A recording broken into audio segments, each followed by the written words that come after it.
अस्सलाम वालेकुम। मैं पॉइंट नंबर 382 से शुरू करने लगा हूँ। हमारे पास 382 पे है डेथ ड्यू टू क्लॉस्ट्रिडियम बोटुलिनियम। ठीक है, तो आपके पास जो क्लॉस्ट्रिडियम बोटुलिनियम है, इसमें आपके पास डेथ कैसे होती है? रेस्पिरेटरी मसल्स की पैरालिसिस की वजह से। ठीक है, फिर आपके पास आ जाती है क्लोस्ट्रीडियम टेटनी। अब जो क्लोस्ट्रीडियम टेटनी है, इसमें आपके पास क्या होता है? जो क्लोस्ट्रीडियम टेटनी है, इसमें आपके पास स्पैस्टिक पैरालिसिस हो जाएगी। ठीक है, मसल स्पैज़म हो जाएगा, राइसिस सार्डोनिकस हो जाएगा और साथ में आपको लॉक जॉ मिलेगा, जिससे ट्रिस्मस भी कहते हैं। अच्छा, मुझे कोई चैट बॉक्स में बता सकता है कि राइसिस सार्डोनिकस में क्या होता है? तो मुझे चैट बॉक्स में बता सकता है कि राइसिस सार्डोनिकस क्या होता है?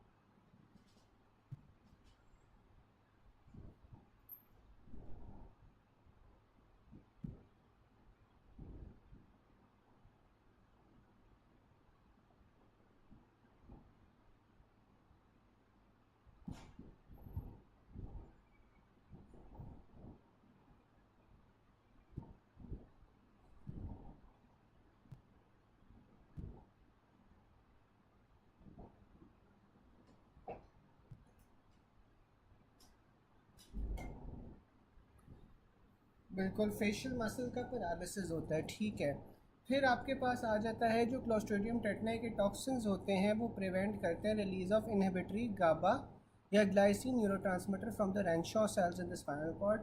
अच्छा, अब ये अगर इनहिबिटरी न्यूरोट्रांसमीटर का रिलीज को प्रिवेंट करेंगे, तो फिर आपके पास क्या होगा? आपके पास कांस्टेंट एक स्टिमुलेटरी इफेक्ट होगा। ठीक है, तो इस वजह से आपके पास फिर स्पैस्टिक पैरालिसिस होता है और साथ में ये स्प्रेड करते हैं विया मोटर न्यूरॉन्स। इसमें ट्रीटमेंट क्या होती है क्लोस्ट्रीडियम टेटनी की?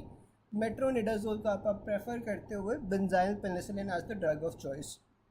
फिर आपके पास क्लोस्ट्रीडियम बोटुलिनियम आ जाता है। अब जो क्लोस्ट्रीडियम बोटुलिनियम है ना, इसमें ऑपोजिट होगा।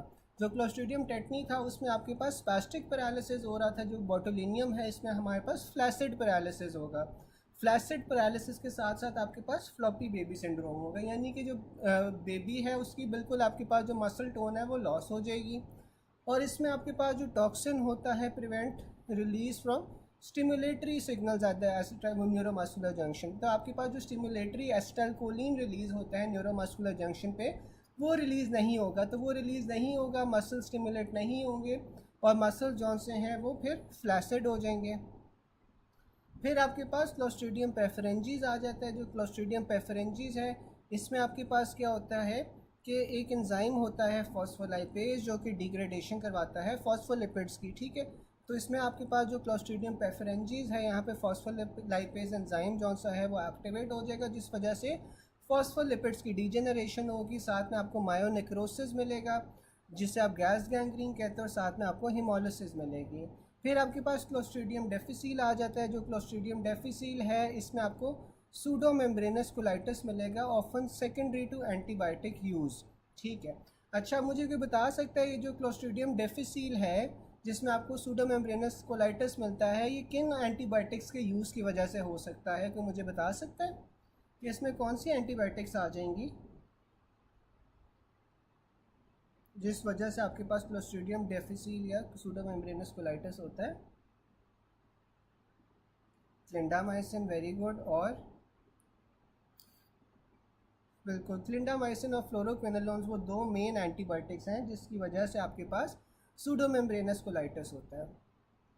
इसमें भी आपने मेट्रोनिडाजोल देनी है फॉर 10 to 14 डेज़। अगर कोई रिस्पॉन्स नहीं होता तो फिर आप साथ में ओरल वैंकोमाइसिन दे सकते हो। अगर आपके पास लाइफ थ्रेटनिंग इन्फेक्शन हो जाएगी, हाँ बिल्कुल सही है, एम्पेसिलिन भी होता है, क्लिंडामाइसिन, फ्लोरोक्विन, सारी सही है। अच्छा, फिर अगर आपके पास क्लोस्ट्रीडियम डेफिसिट में कोई लाइफ थ्रेटनिंग कॉम्प्लिकेशन होंगी, तो उसमें आपने मेट्रोनिडाजोल और वैंकोमाइसिन दोनों देना है। अब जो आपके पास सूडोमेम्ब्रेनस कोलाइटिस होता है, वो किसकी वजह से हो रहा था? क्लोस्ट्रीडियम डेफिसिल की वजह से हो रहा था। इसमें से स्पोर फॉर्मिंग कौन सा होता है? तो जो क्लोस्ट्रीडियम टेटनी है, वो आपके पास स्पोर फॉर्मिंग होता है। गैस गैंग्रीन आपके पास क्लोस्ट्रीडियम पेफरेंजीज की वजह से होती हैं। अगर क्लोस्ट्रीडियम पेफरेंजीज ऑप्शन में नहीं है, तो आप क्लोस्ट्रीडियम वेल्ची को चूज़ कर सकते हो। क्लोस्ट्रीडियम वेल्ची क्लोस्ट्रीडियम पेफरेंजीज का ही दूसरा नाम है। ठीक है, फिर आपके पास गैस गैंग्रीन के अंदर आपके पास क्या होता है कॉज ऑफ डेथ? तो इसमें आपके पास टॉक्सीमिक शॉक होता है। टॉक्सीमिक शॉक कब होगा? जब आपके पास कोई ना कोई बैक्टीरियल इन्फेक्शन हो जाएगी, और गैस गैंग्रीन में आपके पास क्लोस्ट्रीडियम पेफरेंजीज की इन्फेक्शन होती है, ठीक है, जिसमें आपके पास फॉस्फोलाइपेज एंजाइम एक्टिवेट हो रहा था। फिर आपके पास classical feature of clostridium botulinum injection. तो क्लोस्ट्रीडियम बॉटुलिनियम की इंजेक्शन से आपके पास रेस्पिरेटरी फेलियर होता है, आपके पास मसल फ्लैसिडिटी होती है, ठीक है। Gas gangrene cause by clostridium welchii, क्योंकि प्रेफरेंजीज ऑप्शन में नहीं था। अबाउट न्यूरोमस्कुलर जंक्शन, तो न्यूरोमस्कुलर जंक्शन में आपके पास जो क्लोस्ट्रीडियम बॉटुलिनियम होता है ना, ये एक्ट करता है और इसने आपके पास जो एसिटाइल कोलिन का रिलीज़ है उसे इनहिबिट कर देना, जिस वजह से आपके पास फ्लैसिड पैरालिसिस हो जाएगी। The receptors for acetylcholine and nicotinic are present in the neuromuscular junction। जो सूडोमेम्ब्रेनस कोलाइटिस होता है, सूडोमेम्ब्रेनस कोलाइटिस क्लोस्ट्रीडियम डिफिसिल से हो रहा था। क्लोस्ट्रीडियम बॉटुलिनियम से आपके पास रेस्पिरेटरी मसल पैरालिसिस था। क्लोस्ट्रीडियम बॉटुलिनियम से साथ वही अगला भी पॉइंट है, इससे अगला भी वही पॉइंट है। सूडोमेम्ब्रेनस कोलाइटिस क्लोस्ट्रीडियम डिफिसिल की वजह से होता है। Common cause of gas gangrene आपके पास क्लोस्ट्रीडियम वेल्ची है, यहाँ पे आपके पास दूसरा ऑप्शन नहीं होगा पेफरेंजीज का। फिर आपके पास सूडोमेम्ब्रेनस कोलाइटिस की ट्रीटमेंट क्या होती है, तो इसमें आपने मेट्रोनिडाजोल को 10 से 14 डेज़ के लिए देना है। अगर वो सिवियर होगा तो सिवियर में आपने मेट्रोनिडाजोल और वैंकोमाइसिन फिर दोनों देने हैं, ठीक है। यहाँ तक किसी को कोई पॉइंट ना समझ आया हो, कोई चीज़ पूछनी हो?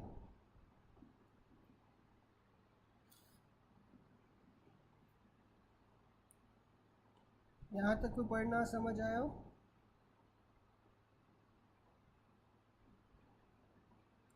अच्छा, फिर आपके पास ना अगला पॉइंट आ जाता है कि जो एंथ्रैक्स के पेशेंट्स होते हैं, 90% जो आपके पास एंथ्रैक्स के पेशेंट्स होते हैं ना, उनमें आपको स्किन लीजन्स मिलती हैं। अब ये जो बैसिलस एंथ्रैक्स है, ये आपके पास होता क्या है? ये आपके पास ना एक spore forming gram positive bacteria है, ठीक है। Can produce anthrax toxin, an exotoxin consisting of a protective antigen, lethal factor और साथ में एडीमा फैक्टर होता है। तो जो आपके पास बैसिलस एंथ्रैक्स है ना, ये आपके पास एक स्पोर फॉर्मिंग रॉड है, ठीक है, जो कि ग्राम पॉजिटिव होगा और ये एंथ्रैक्स टॉक्सिन प्रोड्यूस करता है। अब ये जो एक्सोटॉक्सिन प्रोड्यूस करता है, इसमें विरुलेंस फैक्टर्स क्या क्या आपके पास आ जाते हैं। एक इसका प्रोटेक्टिव एंटीजन होता है, ठीक है, जो इससे एक्सटर्नल एनवायरनमेंट से प्रोटेक्ट करता है। फिर आपके पास लीथल फैक्टर होता है और एडीमा फैक्टर होता है, ये आपके पास इसके विरुलेंस फैक्टर्स आ जाते हैं। अब बैसिलस एंथ्रैक्स का आपके पास क्या मशहूर होता है कि ये जो है ना आपके पास वॉरफेयर के अंदर यूज़ होता है। आप अमेरिका में भी पहले केसेस आए हैं, पाकिस्तान में भी आए हुए हैं कि ये आपके पास जो एनवेलप्स वगैरह के अंदर आप ये जो है ना टॉक्सिन ये आप भेजते हो, ठीक है, तो ये वॉरफेयर के अंदर यूज़ होता है। फिर आपके पास ये क्यूटेनियस एंथ्रैक्स आ जाता है। जो क्यूटेनियस एंथ्रैक्स होता है, इसमें क्या होता है कि इसमें आपके पास एक अल्सर बनता है विद ब्लैक एस्कार, ठीक है। तो इसमें आपके पास एक ब्लैक कलर की लीजन बन जाएगी और जो कि पेनलेस या नेक्रोटिक होती है। और आपको पता है ऊपर उसने बताया हुआ था कि जो 90% एंथ्रैक्स पेशेंट्स हैं उनमें आपको स्किन फाइंडिंग्स मिलती हैं। साथ में आपके पास फिर पल्मनरी एंथ्रैक्स होता है। जो पल्मनरी एंथ्रैक्स होता है ना, ये आपके पास इन्हेलेशन ऑफ स्पोर्स की वजह से होता है, most commonly from contaminated animal या एनिमल प्रोडक्ट्स की वजह से, ठीक है। और इसमें आपको फ्लू लाइक सिम्टम्स मिलेंगे that rapidly progress to fever, pulmonary haemorrhage, mediastinitis, shock. इससे साथ में आप वुल सॉर्टर्स डिजीज़ भी कहते हैं, ठीक है।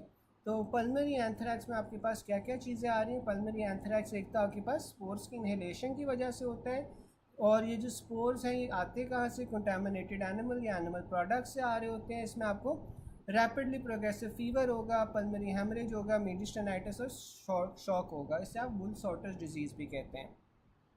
फिर आपके पास जो पल्मनरी एंथ्रैक्स है, पल्मनरी एंथ्रैक्स में आपने ड्रग कौन सी देनी है? तो आपने सिप्रोफ्लॉक्सासिन देनी है। A patient with common cold along with mild chest pain and breathing problems diagnosed with early stage of pulmonary anthrax, तो इसमें सिप्रोफ्लॉक्सासिन थी drug of choice. A farmer also looking after sheep presents with sore throat, fatigue, mild fever since 1 week, on examination he has black lesion on his arm. तो ये आपके पास क्या diagnosis बन रहा है? एंथ्रैक्स का डायग्नोसिस बन रहा है, ठीक है। तो ये आपके पास आ गया सारा कुछ एंथ्रैक्स के बारे में। एंथ्रैक्स आपके पास क्यूटेनियस लीजन्स करवाता है और साथ में पल्मनरी लीजन्स करवाता है। इससे आप वुल सॉर्टर्स डिजीज़ भी कहते हो। क्यूटेनियस लीजन्स में आपके पास ब्लैक एस्कार बन जाता है और साथ में आपके पास इसमें फ़ीवर होता है, पल्मोनरी हेमरेज होगा, मीडियस्टिनाइटिस और शॉक के साथ प्रेजेंट करेगा, और इसमें आपने सिप्रोफ्लॉक्सासिन देनी है। फिर आपके पास आ जाता है scenario on a fisherman with anaemia with parasitic infection. तो ये आपके पास डिफाइलोबोथ्रम लाटम आती है। अच्छा, मुझे कोई बता सकता है कि जो डिफाइलोबोथ्रम लाटम है इसमें माइक्रोसिटिक एनीमिया होगा या मैक्रोसिटिक एनीमिया होगा?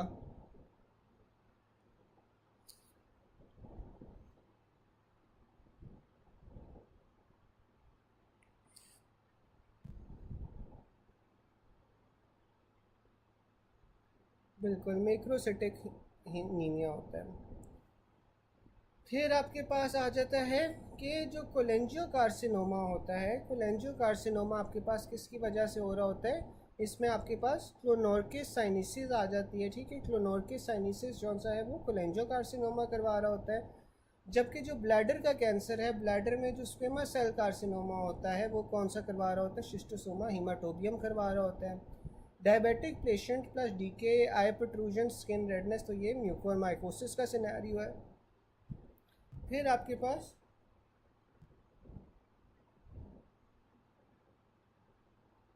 मैं बताता हूँ। फिर आपके पास ना रिवर प्लस ब्लाइंडनेस, तो रिवर ब्लाइंडनेस आपके पास जौन सी है वो ऑन्कोसर्कोसिस में होती है। जो ग्लोबल ब्लाइंडनेस है, ग्लोबल ब्लाइंडनेस आपके पास क्लेमिडिया में होती है। रेक्टल प्रोलैप्स आपके पास ट्रिक्यूरियस में होता है। अगर आपके पास कोई पैरासाइट दिया हुआ है, साथ में रेस्पिरेटरी सिम्टम्स दिए हुए हैं और लंग्स का मेंशन है, तो आपके पास फिर एस्कैरिस आ जाता है, ठीक है। अब एक बार आप लोग एमसीक्यूज़ पढ़ो, एमसीक्यूज़ में देखो कोई मसला है तो फिर मुझे बताओ, फिर हम लोग एमसीक्यूज़ एक बार डिस्कस भी कर लेते हैं। आप एक बार एमसीक्यूज़ पढ़ो।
अच्छा चलें।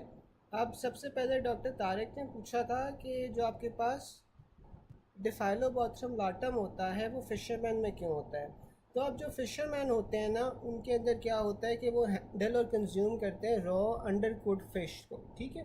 तो ये जो आपके पास डिफाइलोबॉथ्रम लाटम है ना, ये आपके पास एक पैरासिटिक टेपवर्म है जो कि ह्यूमंस को इन्फेक्ट करता है, जो कि कंटामिनेटेड फ़िश खाते हैं, ठीक है। तो इस वजह से आपके पास अगर फार्मर्स क्योंकि आपके पास कांटेक्ट में होते हैं और वो अंडर कुक फ़िश खाते हैं तो और वो कंटामिनेटेड होती है, इस वजह से डिफाइलोबॉथ्रम लाटम जौन सा है वो फिशरमैन में ज़्यादातर होता है।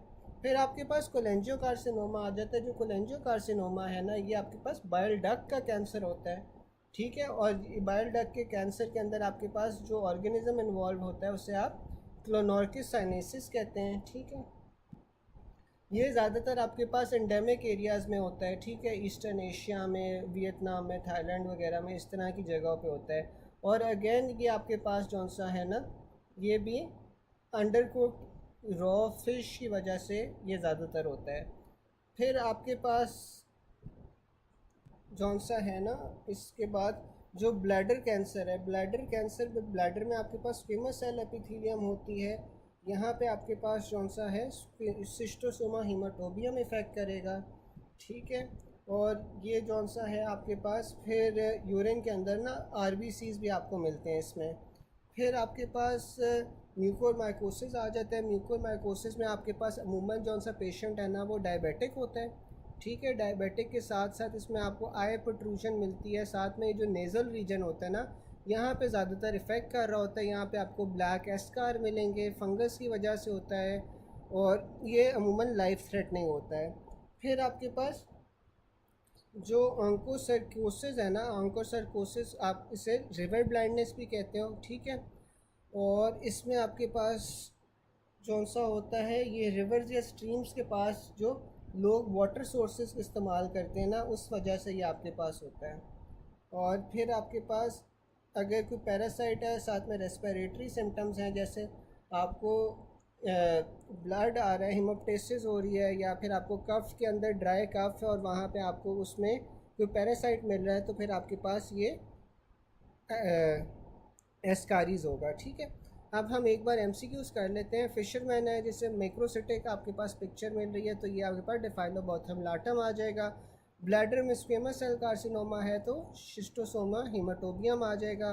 यूरिनरी ब्लैडर कैंसर आपके पास अगेन शिस्टोसोमा हीमाटोबियम होगा। जो बिलियरी ट्रैक की ऑब्स्ट्रक्शन होती है या फिर आपके पास कोलेंजियोकार्सिनोमा होता है, वो आपके पास कोलोनोर्किस साइनसिस की वजह से होता है।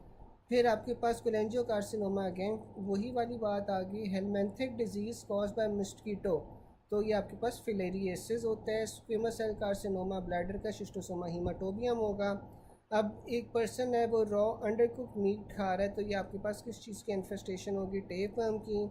ऑन्कोसार्किसिस is cause by which of the following, तो इसमें आपके पास आई इन्वॉल्वमेंट और साथ में स्किन नोड्यूल होते हैं। अब वो आपके पास इसकी टाइप्स बता रहा है, female coming with foreign body lesion, nodules on the side of her face and eye vision issue increasing gradually, which of the following, तो आपके पास ये onchocerca volvulus होगा।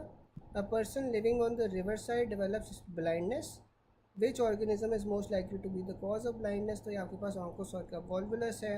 A female with river side present with the lesion on the left side of her face and eye and complains of gradually decreasing vision, which of the following is likely responsible, तो आपके पास ऑन्कोसर्का volvulus है।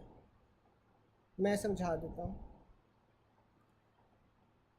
फिर आपके पास आ जाता है, an African woman comes to you with swollen eyes and skin rash, on examination a small filarial worm was notice in the eye, तो ये आपके पास क्या है, लोआ लोआ। अब ऊपर भी हमारे पास आया था कि जो हेलमेंथिक डिजीज़ होती है कॉज बाय अ मॉस्किटो, तो वो आपके पास फिलेरिएसिस होती है। अब मुझे कोई बता सकता है कि फिलेरिएसिस क्या होता है?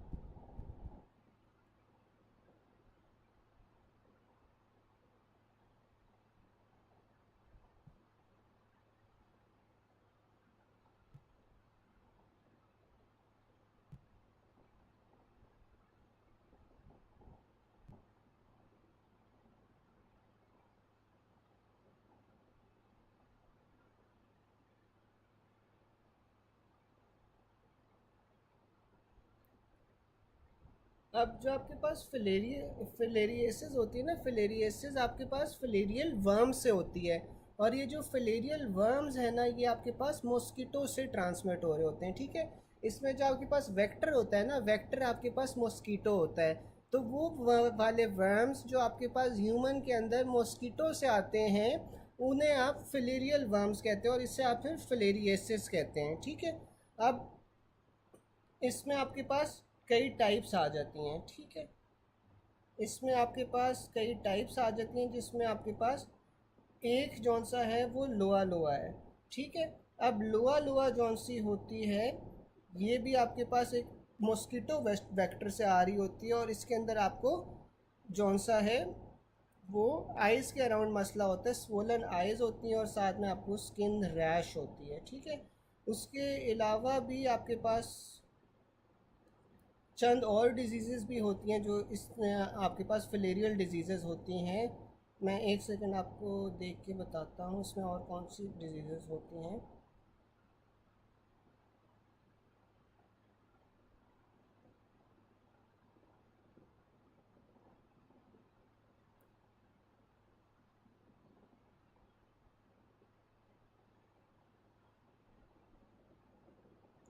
इसमें इसके अलावा ना आपके पास फिर वुंचीरिया बैंक्रॉफ्टी होती है, ठीक है। और आपके पास जौन सी होती है बुल्गारिया ट्रेमोई होती है। ये आपके पास वैसे तो नहीं आती, ये लोआ लोआ ये है जो मोस्टली आती है, ठीक है। और लोआ लोआ में आपने ये याद रखना है कि आपके पास आइज़ के अराउंड स्वेलिंग हो जाएगी और साथ में आपके पास स्किन रैश होगी, ठीक है। जी जी बिल्कुल डॉक्टर मुसराल, इसी तरह है कि आपके पास जो हेलमेंट्स हेलमेंट्स होते हैं वो आपके पास ट्रांसमिट हो रहे होते हैं, जो पॉजिटिव ऑर्गेनिज्म होते हैं, और जो मॉस्किटो होता है वो वेक्टर होता है, ठीक है। यहाँ तक सबको समझ आ गई है? किसी को कोई क्वेश्चन है अभी तक?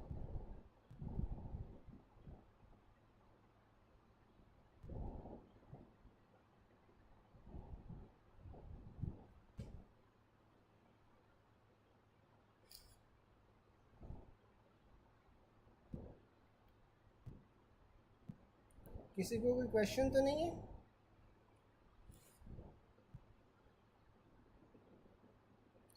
फिर आपके पास आ जाता है hypertension and diabetic patient presented to ICU in comatose state. He had been bleeding from nose and right eye orbital invasion and cellulitis. तो ये आपके पास तो म्यूकोरमाइकोसिस है। फिर से आ रहा है diabetic ketoacidosis, person dies in hospital, he is found to have fungal infection in kidney brain और हार्ट। तो ये आपके पास म्यूकोरमाइकोसिस ही होगा। In diabetic ulceration of foot occurs due to neuropathy followed by vasculopathy। तो आपको पता है कि डायबिटिक्स के अंदर आपके पास क्या होता है, न्यूरोनल डीजेनरेशन होना शुरू हो जाती है, पेरिफेरल न्यूरोपैथी होती है। तो पहले उसमें न्यूरोपैथी होती है, फिर क्योंकि अल्सर्स भी बन गए तो अल्सर्स में आपके पास क्या होगा, वैस्कुलोपैथी होगी। फिर आपके पास patient related to lung infection, parasite related to lung infection, तो आपके पास स्केरियसिस आता है। A child with history of habit of eating mud, he complains of worm of 6 centimetre coming out from mouth. तो आपके पास स्कैरिस लम्बरिकोड्स होगा। A parasite which is transmitted in the human body needs to complete their life cycle, non parasitic to human. तो आपके पास ये स्केरीज होता है। अब जो स्केरीज होता है ना, इसमें क्या होता है कि आपके पास जो ह्यूमन होता है ना, ह्यूमन बॉडी के अंदर अपना लाइफ साइकिल कंप्लीट कर रहा होता है, लेकिन ये इंसानों के लिए नॉन पैरासिटिक होता है, ठीक है। तो ये आप जो बच्चे मिट्टी वगैरह खाते हैं, मिट्टी वगैरह खाने की वजह से आपके पास ये रेस्पिरेटरी ट्रैक में चला जाता है, और ये रेस्पिरेटरी ट्रैक में आपके पास अगर कोई इस तरह की हिस्ट्री है कि वर्म आ रहा है, तो ये आपके पास प्रॉब्ली फिर एस्केरीज लम्बरिकोड्स होता है, ये नॉन पैरासिटिक होता है ह्यूमंस के लिए। फिर a patient having respiratory issues which parasite is present, तो आपके पास वो स्केरीज है। A young person presents with dyspepsia, pain, epigastric और साथ में constipation and preservation of taste sensation. Stool examination में एग्स आपको नजर आए तो ये स्केरीज है। A child presented with complaints of per rectal bleeding, on examination there is, मैं बताता हूँ। A child of presented with complaint of per rectal bleeding, on examination there is rectal prolapse, causative agent आपके पास क्या होगा, ट्रैक्यूरस ट्यूकीरी होगा, ठीक है। अच्छा, अब ये जो आपके पास डॉक्टर इकरा ये सिम्टम्स कॉज कर रहा है ना स्केरीज, ये आपके पास जो सिम्टम्स कॉज करता है वो इसलिए करता है कि यहाँ पे ये ब्लॉकेज करवा देता है, ठीक है। ये जौन सा है ना, अब एस्केरिस का लाइफ साइकिल किसी को पता है कि एस्केरिस का लाइफ साइकिल क्या होता है?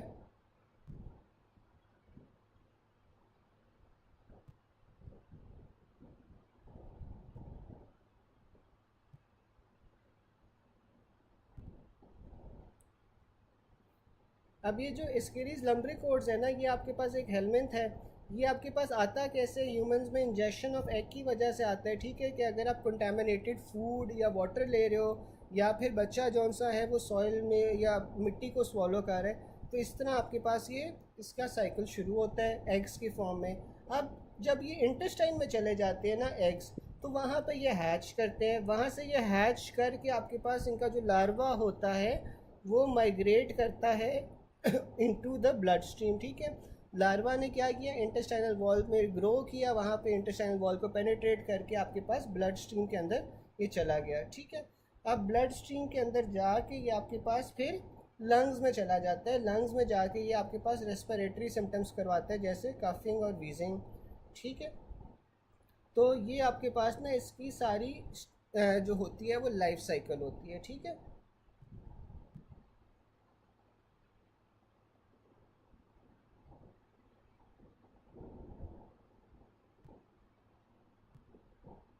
अच्छा, और जहाँ तक ये आपके पास बात आती है ना कि ये नॉन पैरासिटिक क्यों है, क्योंकि ये नॉन पैरासिटिक इसलिए है क्योंकि ये आपके पास ह्यूमंस के अंदर ना, या ह्यूमंस पे ये रिलाई नहीं करता फॉर इट्स न्यूट्रिएंट्स, ठीक है।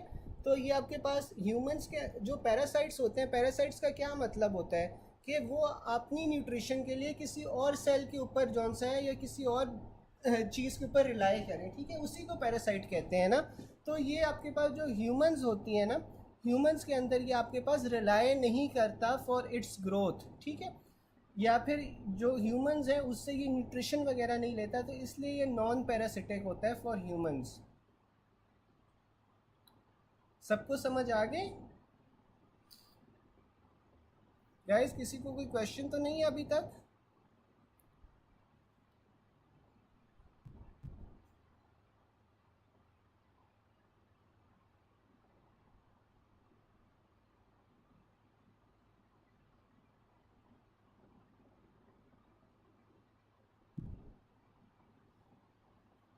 किसी को और कोई क्वेश्चन तो नहीं है? मैं ब्लू वाला रिपीट कर देता हूँ। अच्छा, अब जो आपके पास ब्लू वाले पॉइंट्स हैं ना, उसमें ये है कि female after coming from foreign develops लीशन nodules on the right side of face and आई। अच्छा, अब ये जहाँ पे भी आपके पास रिवर ब्लाइंडनेस का मेंशन होगा ना, तो रिवर ब्लाइंडनेस आपके पास क्यों हो रही होती है, ये आपके पास ऑन्कोसर्का वल्वुलस की वजह से हो रही होती है, ठीक है। ये आपके पास ऑन्कोसर्का वल्वुलस की वजह से हो रही होती है। इस कंडीशन को आप क्या कहते हो? इस कंडीशन को आप ऑन्कोसर्केसिस कहते हैं, ठीक है। इसमें आपके पास आई इन्वॉल्वमेंट होती है जिसमें आपके पास ग्रेजुअली विजन लॉस हो रहा होता है, ठीक है, और साथ में आपको स्किन नोड्यूल्स मिलते हैं। तो अब यही है कि female after coming from foreign develops lesions and nodules over the side of a face and eye, vision issue increases gradually, relate to which of the following, तो आपके पास ऑन्कोसर्का वल्वुलस होता है। A person living on riverside develops blindness. Which organism is most likely to be the cause of blindness in this person? तो आपके पास वो ऑन्कोसर्का वल्वुलस होता है। A female living at the riverside presented with lesion on the side of her face and eye and complains of gradually decreasing vision, तो आपके पास ये ऑन्कोसर्का वल्वुलस ही होता है जो आपके पास इसके लिए रिस्पॉन्सिबल होता है। फिर आपके पास अगला पॉइंट आ रहा है, pregnant women presented with German measles at 6 months of pregnancy, which of the following is her child most likely to develop, तो आपके पास वो कंजेनिटल कैटरैक्ट होता है। अब उसने बताया हुआ है कि जो आपके पास सबसे कॉमन कंजेनिटल अनोमली ओवरऑल होती है ना, वो आपके पास डेफनेस होती है, ठीक है। जो जर्मन मीजल्स की आपके पास या रुबेला की सबसे कॉमन एबनॉर्मेलिटी होती है, इसकी वजह से वो आपके पास डेफनेस होगी, ठीक है। A young woman is infected with rubella after 7th week of pregnancy. The offspring is likely to have congenital deafness. 7 हफ्तों से पहले पहले आपके पास कैटरैक्ट होता है और 7 हफ्तों के बाद आपके पास डेफनेस होती है जो सबसे कॉमन होती है। Because the lens of the I is critical phase of development at the time, ठीक है। तो 7 वीक से पहले पहले आपके पास जो आई का लेंस है that is in a critical phase of development, इसलिए तब आपके पास कैटरैक्ट्स होते हैं और आफ्टर 7 वीक्स आपके पास डेफनेस होगी। Commonest cardiac abnormality associated with rubella आपके पास वो PDA होती है, ठीक है। जो सबसे कॉमन कार्डियक एबनॉर्मेलिटी होगी वो पेटेंट डक्टस आर्टरियोसिस होगा। 7 हफ्ते से पहले आपके पास कैटरैक्ट होगा, 7 के बाद आपके पास डेफनेस होगी, और अगर वो ओवरऑल सबसे कॉमन पूछ ले तो फिर आपके पास वो डेफनेस आ जाएगी। A child is born with cataract. Which of the following would his mother have during pregnancy? तो रुबेला है। How to prevent congenital rubella? तो आपने रुबेला को प्रिवेंशन के लिए एंटी रुबेला वैक्सीन देनी है at the reproductive age. Rubella infection to mother and you want to decide abortion, तो आप IgM लेवल्स पे डिसाइड करोगे, क्योंकि जो IgM लेवल्स हैं वो आपको अक्यूट इन्फेक्शन इंडिकेट करते हैं। And expected mother was infected with rubella, months later she develops full term baby with no obvious signs of infection. The best test to diagnose acute infection, again आपके पास IgM आ जाएगा। Congenital anomaly of heart associated with rubella, तो ये आपके पास patent ductus arteriosus होता है। Pregnant woman got German measles, she consulted her obstetrician, worried about the baby which is the most likely complication the baby might develop, तो आपके पास वो डेफनेस होगी। A woman with 5 weeks pregnancy contracted German measles, she consulted her obstetrician worrying about the baby, which of the following is the most likely complication the baby might develop, तो आपके पास वो congenital cataract होती है। A young woman is infected with rubella after 7 weeks of pregnancy. The offspring is likely to have congenital deafness. ठीक है, फिर आपके पास आगे आ रहा है a baby with Hutchinson teeth, 8th cranial nerve palsy and interstitial keratitis. तो ये आपके पास किस में होता है? congenital syphilis में। ठीक है, अब जो सिफिलिस होता है, ये जो congenital syphilis होता है, यानी कि जो मदर से आपके पास बेबी में आया है, उसमें आपको बच्चे में क्या मिलेंगे? हचिनसन टीथ मिलेंगे। हचिनसन टीथ में क्या होता है, कोई मुझे बता सकता है हचिनसन टीथ कैसे होते हैं?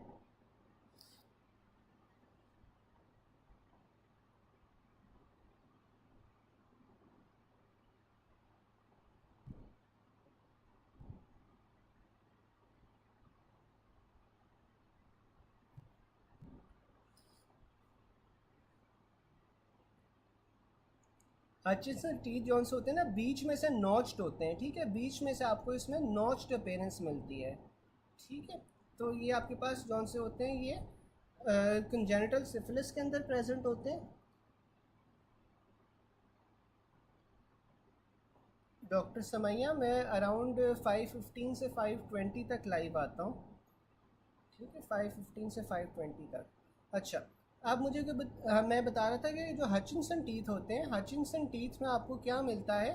आपके पास ये जो आगे वाले दांत होते हैं ये नॉच्ड होते हैं, साथ में आपको 8th क्रेनियल नर्व पाल्सी मिलेगी और इंटरस्टिशियल केराटाइटिस मिलेगा। इसका आप डायग्नोसिस कैसे करोगे? आप इसमें इसमें कंजेनिटल सिफिलिस होगा। अब आपके पास टॉर्च इन्फेक्शंस आ जाती हैं। जो टॉर्च इन्फेक्शंस होती हैं वो कौन सी होती हैं? वो आपके पास कंजेनिटल इन्फेक्शंस होती हैं। ठीक है, जो आपके पास मदर से बेबी के अंदर ट्रांसमिट होती हैं। इसमें निमोनिक जो टॉर्च है, इसमें क्या क्या चीज़ें आ जाती हैं? आपके पास टॉक्सोप्लाज्मोसिस आ जाते हैं, ओ से अदर्स आ जाते हैं such as syphilis, hepatitis B, R से रूबेला आ रहा है, सी से साइटोमेगालो वायरस और एच से आपके पास हर्पीस सिम्प्लेक्स वायरस आता है। ठीक है, तो इसका निमोनिक आपके पास टॉर्च है। ठीक है, infection during the first trimester has the most devastating consequences. ठीक है, तो आपके पास जो फर्स्ट ट्राइमेस्टर के अंदर होता है उसके सबसे डेवास्टेटिंग कॉन्सिक्वेंसेस होते हैं। अब फर्स्ट ट्राइमेस्टर के अंदर सबसे डेवास्टेटिंग कॉन्सिक्वेंसेस क्यों होते हैं? क्योंकि तब आपकी सारी ऑर्गन डेवलपमेंट हो रही होती है। ठीक है, तो अगर आपके पास ये फर्स्ट ट्राइमेस्टर के अंदर इन्फेक्शन हो जाएगा तो आपके पास जो ऑर्गन्स हैं वो या तो डेवलप नहीं हो पाएंगे या फिर आपके पास वो मेल फॉर्म्ड ऑर्गन्स बनना शुरू हो जाएंगे। अब सबसे पहले जो टॉर्च इन्फेक्शन थी उसमें हमारे पास टॉक्सोप्लाज्मोसिस आ रहा था। अब जो टॉक्सोप्लाज्मोसिस होता है, इसमें क्या होता है? ये आपके पास एक पैरासिटिक डिजीज़ है कॉज्ड बाय टॉक्सोप्लाज्मा गोंडी। ठीक है, अब ये जो टॉक्सोप्लाज्मा गोंडी होता है, इससे ये पैरासिटिक डिजीज़ होती है। इसमें आपको एक ट्रायड मिलता है जिसमें आपके पास हाइड्रोसेफलस होगा। हाइड्रोसेफलस में क्या होता है कि आपके पास जो CSF की मिकदार है वो ज़्यादा हो जाती है। CSF आपके पास ज़्यादा हो जाता है जिस वजह से आपके पास इंट्राक्रेनियल प्रेशर बढ़ जाता है। इंट्राक्रेनियल प्रेशर बढ़ने के साथ साथ आपके पास इसमें इंट्राक्रेनियल कैल्सिफिकेशंस भी होती हैं। ठीक है, तो आपको कैल्सिफिकेशंस भी मिलेंगी और साथ में आपको कोरियोरेटिनाइटिस मिलेगा। ठीक है, तो ये आपके पास जौन सा है इसमें ट्रायड होगा कंजेनिटल टॉक्सोप्लाज्मोसिस में, हाइड्रोसेफलस, इंट्राक्रेनियल कैल्सिफिकेशंस और साथ में आपके पास कोरियोरेटिनाइटिस, तो ये आपके पास ट्रायड होगा। अच्छा, अब ये जो टॉक्सोप्लाज्मोसिस गोंडी है ना, ये आपके पास आता कहाँ से? आपके पास अमूमन जो कैट्स के लिटर बॉक्सेस होते हैं ना, कैट्स के लिटर बॉक्सेस से ये अमूमन प्रेग्नेंट वुमेन के अंदर ये इन्फेक्ट होता है और प्रेग्नेंट वुमेन से ये बच्चे के अंदर ये आपको फिर ट्रायड मिलेगा। ठीक है, फिर आपके पास आ जाता है कंजेनिटल सिफिलिस। जो कंजेनिटल सिफिलिस है इसमें आपके पास क्या क्या चीज़ें होंगी। अब हमने कुछ तो चीज़ें ऊपर भी पढ़ी थी। इसमें आपके पास क्या मिलेगा, हचिनसन्स टीथ मिलेंगे, अगेन इसमें भी कोरियोरेटिनाइटिस मिलेगा, साथ में आपको मैक्यूलोपेपुलर रैश मिलेगा, ऑस्टियोकॉन्ड्राइटिस मिलेगा और ग्लूटन जॉइंट्स मिलेंगे। अच्छा, आप मुझे कोई बता सकते हैं, जिस तरह डॉक्टर तारिक पूछ रहे हैं कि कोरियोरेटिनाइटिस क्या होता है।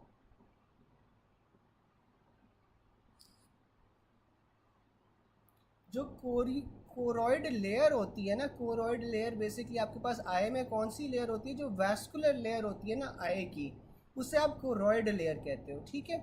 और ये आपके पास रेटिना और स्क्लेरा के दरमियान में लाया करती है। यहाँ पे आपकी इन्फ्लेमेशन को ना आप कोरियोरेटिनाइटिस कहते हैं, ठीक है। जो कोरॉइड लेयर होती है विच is the vascular layer between the retina and the sclera, ठीक है, वहाँ पे इन्फ्लेमेशन को आप फिर कोरियोरेटिनाइटिस कहोगे, ठीक है। और क्लूटन जॉइंट्स क्या होते हैं, कोई बता सकते हैं।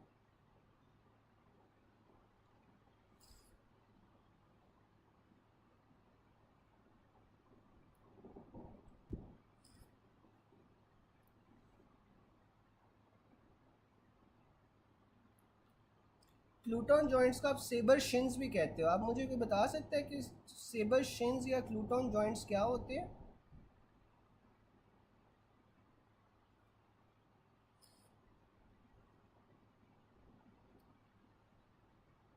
इसमें ना आपके पास साइनोवाइटस होता है, ठीक है, जो साइनोवियल फ्लूइड है ना उसकी इन्फ्लेमेशन हो जाती है, ठीक है। तो आपके पास साइनोवाइटस होता है और साथ में आपको बायलैटरल जॉन्सियस सिमेट्रिकल जॉइंट स्वेलिंग मिलती है, ठीक है। आपको इसमें सिमेट्रिकल जॉइंट स्वेलिंग्स मिलेंगी, इसे आप क्लूटन जॉइंट्स भी कहते हैं, यहाँ पे सेबर शिन्स भी कहते हैं, ठीक है। और साथ में ऑस्टियोकॉन्ड्राइटिस होगा, मैकुलोपेपुलर रैश होगी। Syphilis is the only maternal infection that is associated with recurrent abortions, ठीक है। तो ये वाहिद आपके पास मैटरनल इन्फेक्शन होती है जिसकी वजह से आपको रिकरेंट अबॉर्शंस मिलती हैं। अच्छा, आप मुझे कोई बता सकते हैं कि वो एक ऑटो इम्यून डिजीज़ भी होती है जिसमें आपको रिकरेंट अबॉर्शंस मिलती हैं, वो ऑटो इम्यून डिजीज़ कौन सी होती है जिसमें रिकरेंट अबॉर्शंस मिलती हैं।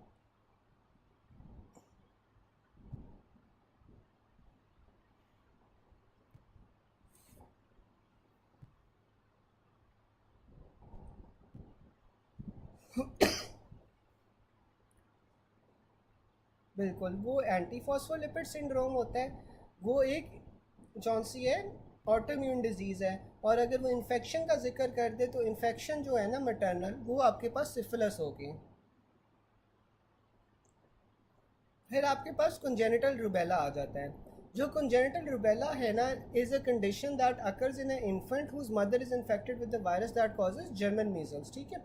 अभी जब हम ऊपर पढ़ रहे थे जर्मन मीजल्स या कंजेनिटल रूबेला, तो इसमें आपके पास ट्राइड या फाइंडिंग्स क्या होती हैं, आपके पास कैटरैक्ट होता है, डेफनेस होता है और हार्ट डिफेक्ट्स होते हैं। जो कैटरैक्ट होता है वो 7 हफ्तों से पहले होता है, डेफनेस 7 वीक्स के बाद होता है। हार्ट में जो कॉमनली कंडीशन होती है वो आपके पास पेटेंट डक्टस आर्टरियोसिस होती है। फिर आपके पास कंजेनिटल साइटोमेगेलो वायरस आ जाता है। अब जो साइटोमेगेलो वायरस है जो कंजेनिटल मदर से बच्चे में आ रहा है, उसमें आपके पास क्या होगा, उसमें आपके पास पेरी वेंट्रिकुलर कैल्सिफिकेशंस होंगी, ठीक है। यानी कि जो वेंट्रिकल्स होते हैं ना आपकी ब्रेन में, उसके अराउंड आपके पास कैल्सिफिकेशंस होती हैं। अच्छा, मुझे कोई बता सकता है कि इंट्राक्रेनियल कैल्सिफिकेशंस किस डिजीज़ में हो रही थी। इंट्राक्रेनियल कैल्सिफिकेशंस किस डिजीज़ में हो रही थी। टॉर्च इन्फेक्शन, कौन सी टॉर्च इन्फेक्शन में आपके पास इंट्राक्रेनियल कैल्सिफिकेशंस होती हैं।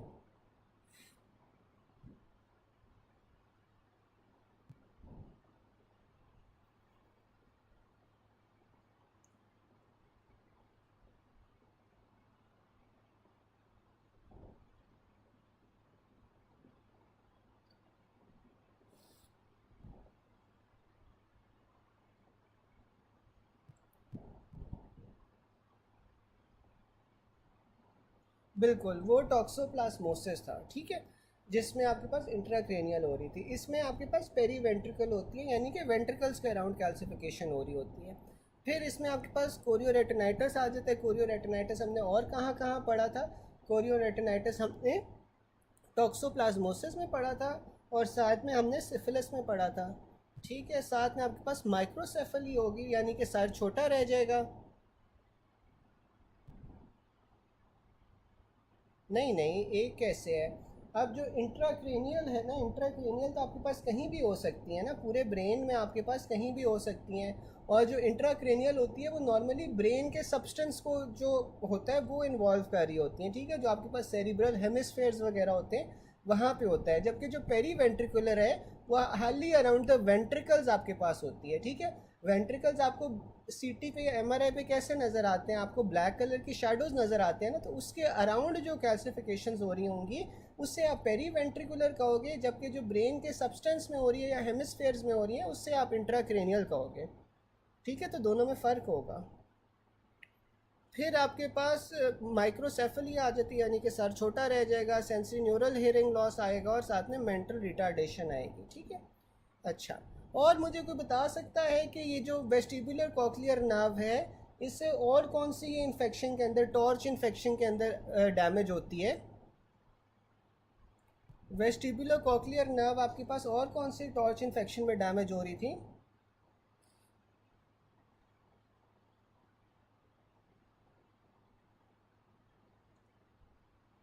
अभी हमने ऊपर पढ़ा है।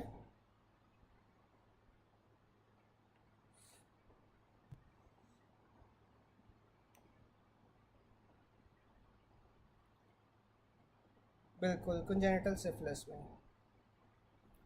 फिर आपके पास आ जाते हैं herpes सिम्प्लेक्स वायरस। अब जो आपके पास herpes सिम्प्लेक्स वायरस है इसके आपके 3 फॉर्म्स हैं। ठीक है, 3 फॉर्म्स में आपके पास और कौन कौन से आ जाते हैं? आइसोलेटेड म्यूकोक्यूटेनियस लीजन्स आ जाती हैं, जिसमें स्किन, आई और माउथ में आपके पास इन्फेक्शन हो रही होती है, इंक्लूडिंग कोरेटोकंजक्टिवाइटिस। साथ में आपके पास एंसेफेलाइटिस हो सकता है, यानी कि ब्रेन को इफेक्ट कर सकती है। और साथ में आपके पास एक डिसएमिनेटेड डिजीज़ हो सकती है जिसमें आपके पास मल्टीपल ऑर्गन्स इन्वॉल्व हैं, जैसे कि लंग्स, लिवर और ऑफन सीएनएस। अब जो टॉक्सोप्लाज्मोसिस की इन्फेक्शन है ये आपके पास पैरासिटिक इन्फेक्शन होती है। Mother has infection of toxoplasmosis in first trimester. She was treated, her baby is now born to check infection in baby by ELISA method। ठीक है, तो आप IgM चेक करोगे, टॉक्सोप्लाज्मोसिस में आप अगेन IgM चेक करोगे। अब ये तीसरा चौथा वाला पॉइंट देखो कि प्रेग्नेंट लेडी है having a cat as a pet. ठीक है, तो मैंने बताया था कि जो टॉक्सोप्लाज्मोसिस है कैट्स के लिटर बॉक्स से जौन से ना आपके पास नॉर्मली होता है। फिर 2 days baby develop rash over her extremities, mother had untreated infection during pregnancy which organism is transmitted vaginally, तो आपके पास ये herpes सिम्प्लेक्स वायरस होगा। A pregnant women has Siamese cat as a pet, तो आपके पास टॉक्सोप्लाज्मोसिस होगा। A 22-year-old prima gravida has noted no fetal movement at 18 weeks gestational. Fetal ultrasound में आपको हाइड्रोप्स फेटालिस मिला, साथ में ऑर्गेनोमेगेली मिली है। There is extensive cerebral necrosis and peri ventricular calcification. तो अब पेरी वेंट्रिकुलर कैल्सिफिकेशन हमने किस में पढ़ी थी? हमने ये साइटोमेगेलो वायरस में पढ़ी थी। ठीक है, मैं ये बता रहा था कि जिनके अंदर, जिनके घर पे कैट्स एज पेट्स होती हैं ना, तो पेट जो लिटर बॉक्सेस होते हैं कैट्स के, ठीक है, जहाँ पे वो फीसेस वगैरह करते हैं, उससे आपके पास जौन सा है ना ये टॉक्सोप्लाज्मोसिस गोंडी फैलता है। और ये आपके पास नॉर्मली प्रेग्नेंट वुमेन के अंदर जौन सा है वो इफ़ेक्ट करता है, और प्रेग्नेंट वुमेन से ये बच्चों के अंदर ट्रांसमिट होगा। ठीक है, और किसी को और कोई क्वेश्चन है अभी तक, कोई चीज़ ना समझ आई हो?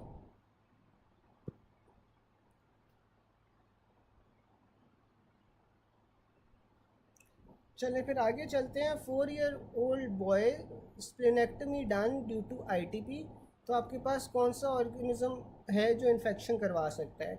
इसमें ये आपने सीक्वेंस को याद रखना है कि अगर आपके पास स्प्लेनेक्टमी हुई है तो इस ऑर्डर में जौन सा है ना आपके पास इन्फेक्शन का सीक्वेंस होगा। सबसे ज़्यादा आपके पास स्ट्रेप्टोकोकस नमोनिया कॉमन होता है आफ्टर स्प्लेनेक्टमी, फिर आपके पास हीमोफिलस इन्फ्लुएंजा होता है, और फिर आपके पास नेसेरिया मेनिंजिटिडीज होती है। ठीक है, तो ये आपके पास ऑर्डर होता है। और इन्फेक्शन आफ्टर स्प्लेनेक्टमी क्या है?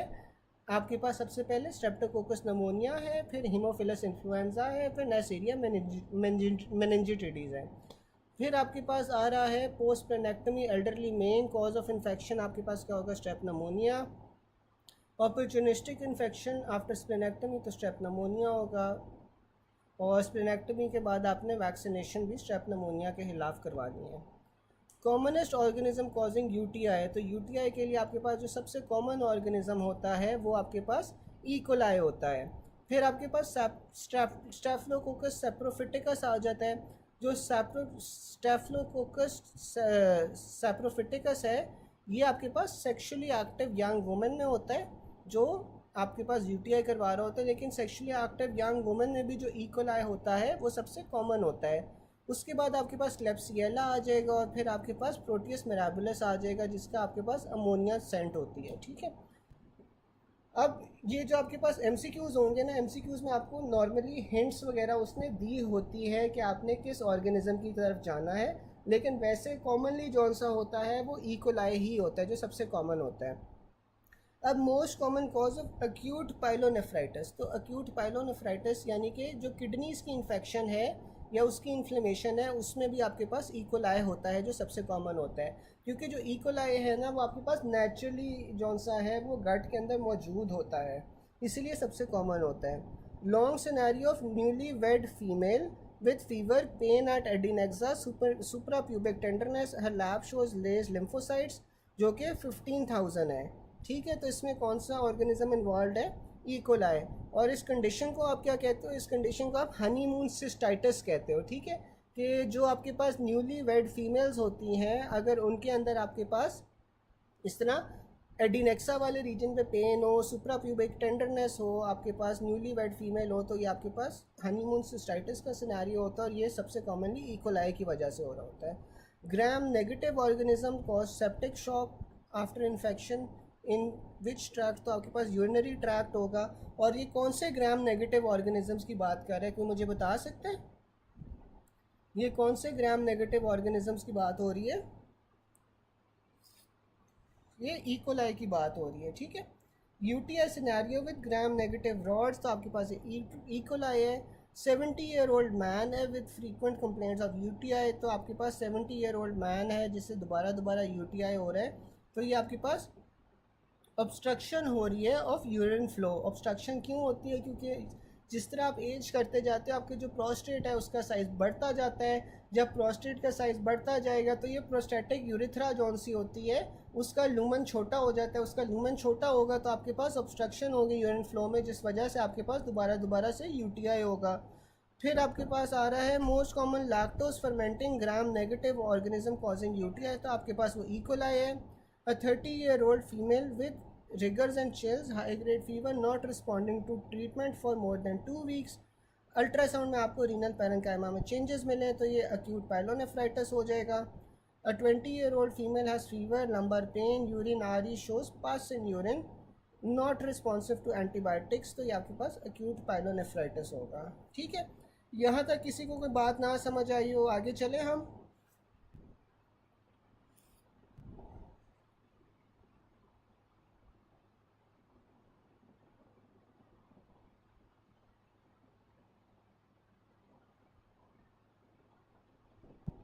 आगे चले।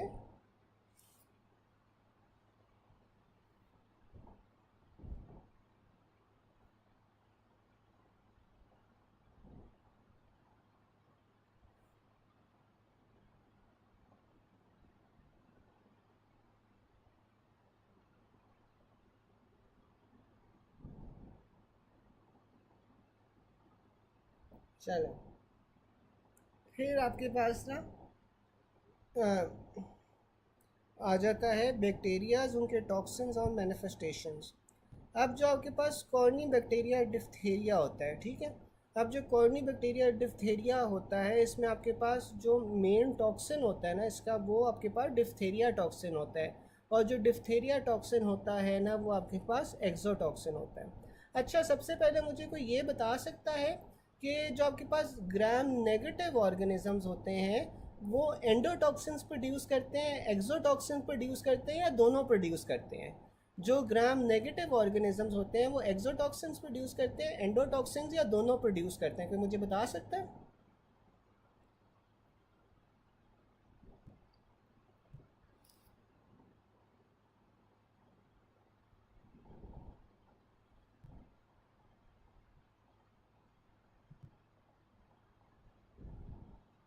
अच्छा, और जो ग्राम पॉजिटिव ऑर्गेनिजम्स होते हैं, ग्राम पॉजिटिव ऑर्गेनिजम्स आपके पास एक्सोटॉक्सिन्स प्रोड्यूस करते हैं, एंडोटॉक्सिन्स, या दोनों?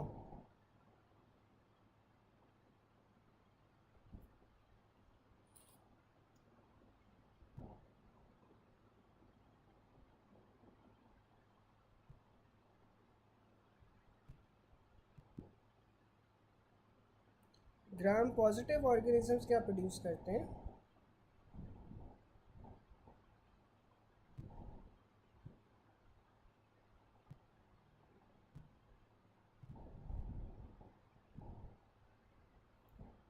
बिल्कुल। अच्छा, अब जो ग्राम नेगेटिव होते हैं ना, वो आपके पास एंडोटॉक्सिन्स और एक्सोटॉक्सिन्स दोनों प्रोड्यूस करते हैं, ठीक है। हाँ, मेनली वो एंडोटॉक्सिन्स प्रोड्यूस करते हैं, लेकिन वो एक्सोटॉक्सिन्स भी प्रोड्यूस करते हैं जो ग्राम नेगेटिव वाले होते हैं। जो ग्राम पॉजिटिव वाले होते हैं ना, वो हाल ही आपके पास एक्सोटॉक्सिन्स प्रोड्यूस करते हैं, ठीक है।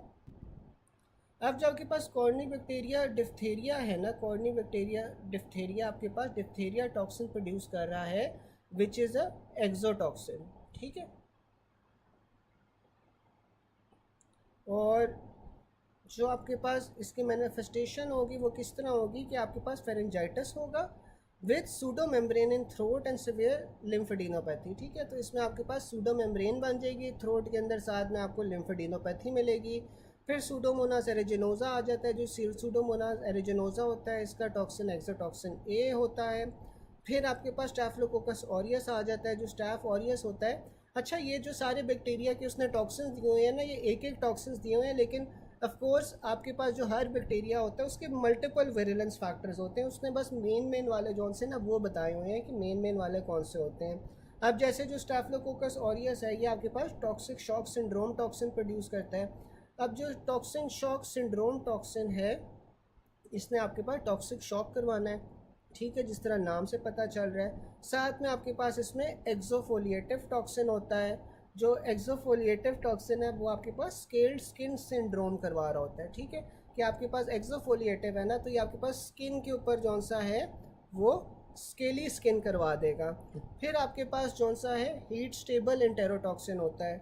अब जो हीट स्टेबल इंटेरोटॉक्सिन है उसने क्या आपके पास करना है, जिस तरह आपको नाम से पता चल रहा है कि ये इंटेरोटॉक्सिन है, तो ये आपके पास फूड पॉइजनिंग करवाएगा।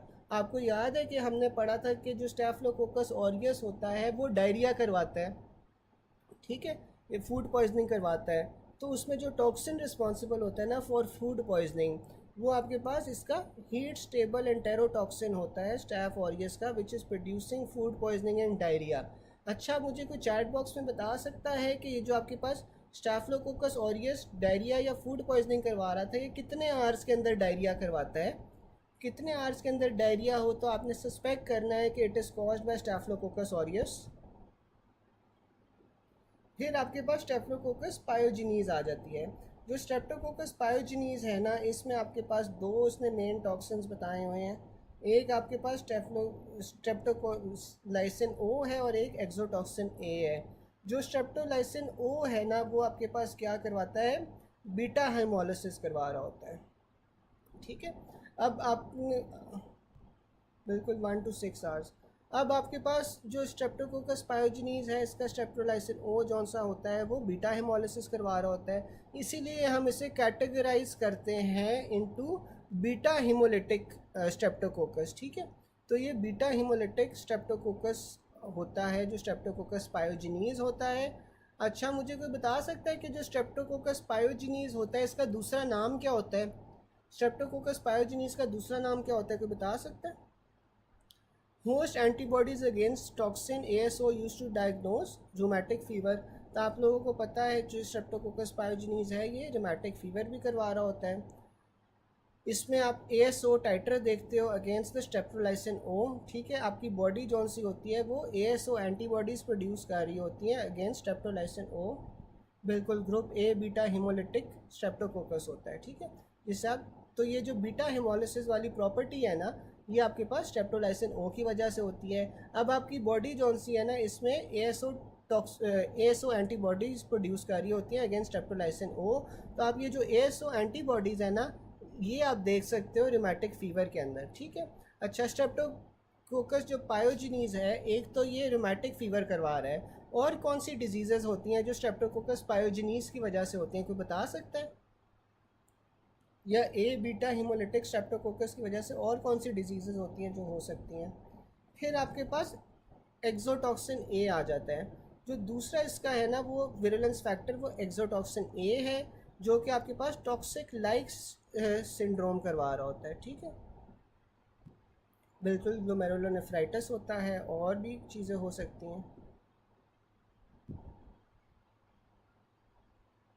अच्छा, फिर आपके पास जो एक्सोटॉक्सिन ए है ना, एक्सोटॉक्सिन ए आपके पास टॉक्सिक शॉक लाइक सिंड्रोम करवा रहा होता है, ठीक है। और ये आपने कंफ्यूज नहीं करना, ये आपने कंफ्यूज नहीं करना, जो ऊपर है ना जो स्टेफिलोकोकस ऑरियस है वो टॉक्सिक शॉक सिंड्रोम करवाता है, जबकि जो स्ट्रेप्टोकोकस पायोजेनिस है ना ये टॉक्सिक शॉक लाइक सिंड्रोम करवाता है, ठीक है। इसमें आपके पास क्या होता है, पेनफुल स्किन इन्फेक्शन होती हैं, साथ में इसका जो एरिथ्रोजेनिक टॉक्सिन है ना वो आपके पास स्कारलेट फीवर करवा रहा होता है। फिर आपके पास विब्रियो कॉलरा आ जाता है। जो विब्रियो कॉलरा होता है उसमें जो टॉक्सिन होता है उसे आप कॉलरा टॉक्सिन कहते हो, और ये क्या करवाता है, ये इंक्रीज क्लोराइड सिक्रीशंस करवाता है गट के अंदर, जिसकी वजह से आपके पास राइस वाटर डायरिया होता है। फिर आपके पास क्लोस्ट्रीडियम टेटनी आ जाता है। जो क्लोस्ट्रीडियम टेटनी है उसमें आपके पास जो टॉक्सिन होता है वो टेट्रोनोस्पैज्मिन होता है, ठीक है, जो कि एक एक्सोटॉक्सिन है। अब क्लोस्ट्रीडियम टेटनी ने क्या करना था, हमने पहले पढ़ा था कि ये आपके पास स्पैस्टिक पैरालिसिस करवाती है, ठीक है, राइसिस सार्डोनिकस और लॉक जॉ करवाती है। ये आपके पास प्रिवेंट करता है रिलीज ऑफ इनहिबिटरी न्यूरोट्रांसमीटर जैसे कि गाबा और ग्लाइसिन, और साथ में आपके पास ये मोटर न्यूरॉन से स्प्रेड होता है। फिर आपके पास क्लोस्ट्रीडियम बॉटुलिनियम था जो कि आपके पास बॉटुलिनियम टॉक्सिन को रिलीज़ करवाता है। इसमें ऑपोजिट होता था, इसमें आपके पास फ्लैसिड पैरालिसिस होती है, फ्लॉपी बॉब बेबी सिंड्रोम होता है, ठीक है। और ये आपके पास एसिटाइल कोलिन के रिलीज़ को प्रिवेंट करता है, इस वजह से फ्लैसिड पैरालिसिस करवा रहा है। फिर आपके पास क्लोस्ट्रीडियम पेफरेंजीज आ जाती है। क्लोस्ट्रीडियम पेफरेंजीज में आपके पास क्या होता है, आपके पास अल्फ़ा टॉक्सिन रिलीज़ हो रहा होता है, और ये आपके पास क्या करता है, फॉस्फोलाइपेज को एक्टिवेट करता है जो कि फॉस्फोलिपिड्स की डीजेनरेशन करवाती हैं, और साथ में आपके पास मायोनेक्रोसिस होता है जो कि गैस गैंग्रीन होता है, और साथ में हिमोलिसिस होती हैं, ठीक है। अब आगे वो एमसीक्यूज दे रहा है कि बॉय है उसे फीवर हुई है, हाइपोटेंशन हुई है, साथ में अरेथमेटस लैश है ऑन द फेस और लिम्स इन 24 आवर्स, तो ये आपके पास एरिथ्रोजेनिक टॉक्सिन होगा, ठीक है। तो ये आपके पास एरिथ्रोजेनिक टॉक्सिन किसका होता है, आपके पास स्ट्रेप्टोकोकस पायोजेनिस का होता है एरिथ्रोजेनिक टॉक्सिन, जो कि आपके पास स्कारलेट फीवर करवा रहा होता है, ठीक है। फिर आपके पास आ रहा है patient complaint of abdominal pain and persistent vomiting, तो ये आपके पास क्या है, एंटेरोटॉक्सिन्स हैं। फिर pseudomonas scenario at the end exotoxin, तो आपके पास एक्सोटॉक्सिन ए होता है। बच्चा है उसमें डिस्पिया हो रहा है और सूडो मेम्ब्रेन है, तो ये एक्सोटॉक्सिन डिफ्थेरिया का होगा। कॉर्निक बैक्टीरिया डिफ्थेरिया आपके पास एक्सोटॉक्सिन से एक्ट कर रहा होता है, सूडो मेम्ब्रेन बना रहा होता है थ्रोट पे। एंडोटॉक्सिन आपके पास बैक्टीरियल डेथ के बाद जौन सा है ना वो रिलीज़ होता है।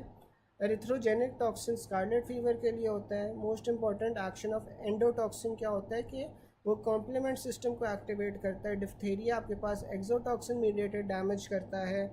Exotoxin mediates its action by activating complement system. Diphtheria toxin जौन सा होता है उसका आपके पास हार्ट के ऊपर मेजर इफेक्ट होता है। थॉर्न प्रिक एब्सेस फॉर्मेशन, तो ये आपके पास थॉर्न प्रिक से अगर एब्सेस फॉर्मेशन हो रही है तो स्टैफ ऑरियस है। अच्छा, ये ऊपर वाली बात याद रखनी है कि जो डिफ्थेरिया एक्सोटॉक्सिन होता है ना वो हार्ट के ऊपर इफेक्ट करता है। ट्रू रिगार्डिंग विब्रियो कॉलरा क्या होता है कि आपके पास वाटर अंडर फूड से आपके पास आ रहा होता है। Most prominent toxin in streptococcus pneumonia आपके पास स्ट्रेप्टोकोकस लाइसिन ओ होगा। Gram negative organism cause shock by endotoxin, ठीक है। अच्छा गैस, यहाँ तक किसी को कोई चीज़ ना समझ आई हो?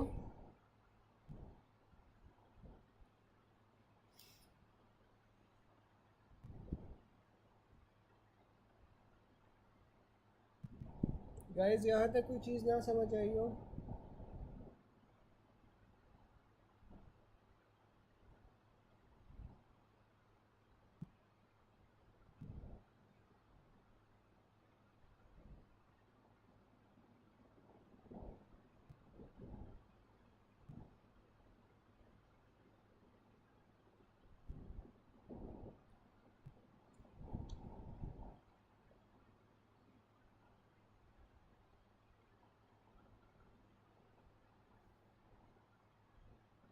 यार ये 2-3 लोग ही हैं जो जवाब भी देते हैं, सवाल भी पूछते हैं, बाकी सारे जो से हैं वो क्यों नहीं रिस्पॉन्स करते हैं? सारे यार रिस्पॉन्ड किया करो, बिकॉज आप जितना ज़्यादा पार्टिसिपेट करोगे क्लास के अंदर उतने ज़्यादा चांसेस होते हैं कि आप पास करोगे। जो लोग सेशन पहले ले चुके हैं उन्हें पता है, ये अंदाज़ा होगा कि आप जितना ज़्यादा पार्टिसिपेट करते हैं उतने वही लोग जो से ज़्यादातर पास होते हैं। ठीक है, तो आपने कोशिश करनी है कि आप लोग ज़्यादा से ज़्यादा पार्टिसिपेट किया करो। फिर आपके पास आ रहा है shortest pre erythrocytic phase of Plasmodium. तो जो शॉर्टेस्ट आपके पास प्री एरिथ्रोसिटिक फेज़ होता है वो फैल्सिफोलम का होता है, जबकि जो लॉन्गेस्ट प्रो एरिथ्रोसिटिक फेज़ है वो आपके पास प्लाज्मोडियम मलेरिया का होता है। Which plasmodium species has the longest incubation period. तो जो लॉन्गेस्ट फेज़ होता है वो आपके पास प्लाज्मोडियम मलेरिया का होता है। फिर आपके पास प्लाज्मोडियम फैल्सिफरम की 5 स्पीशीज़ हैं। सॉरी, इसके आपके पास जो प्लाज्मोडियम है इसकी प्लाज्मोडियम की 5 स्पीशीज़ आ जाती हैं।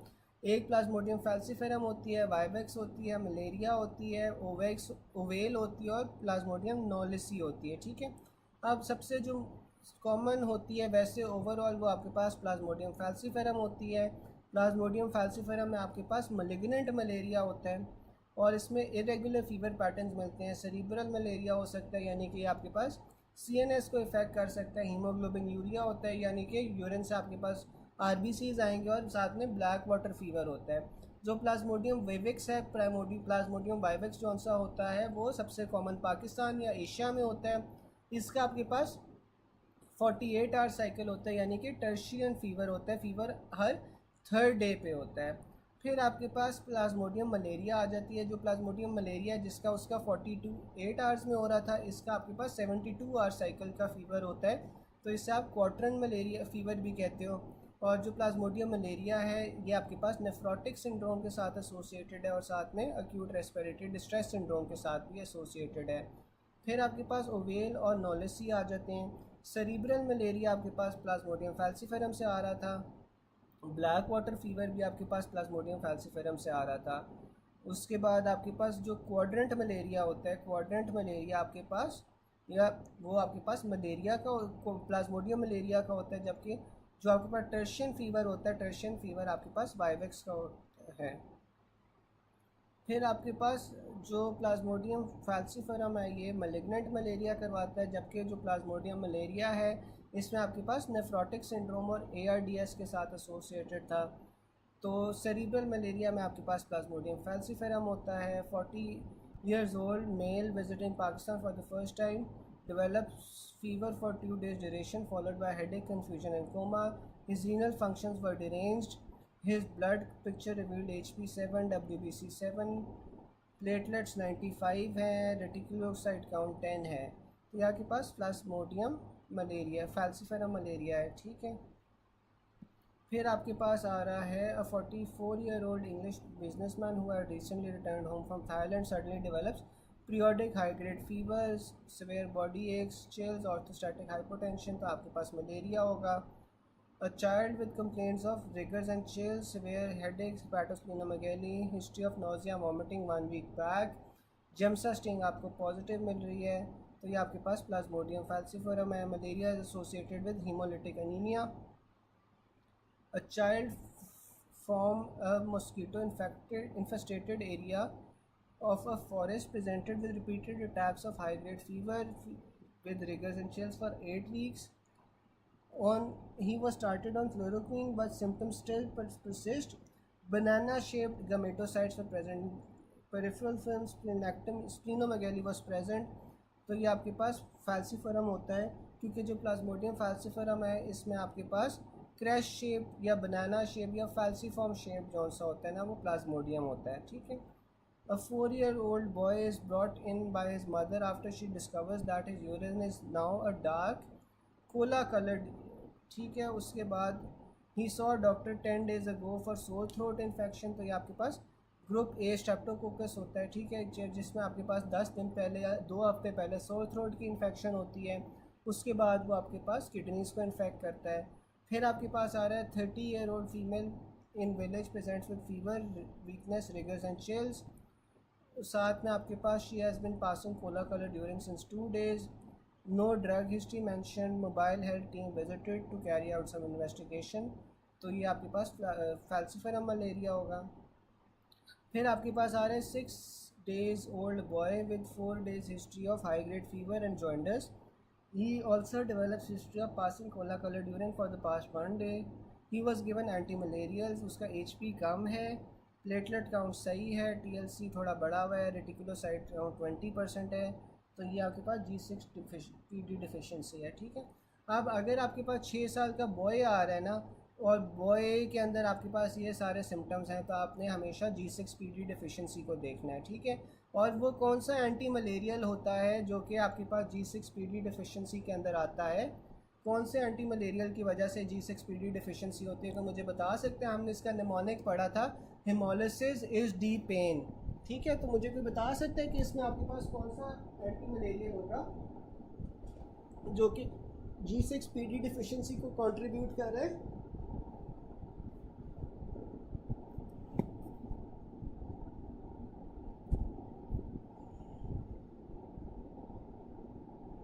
कोई बता सकता है?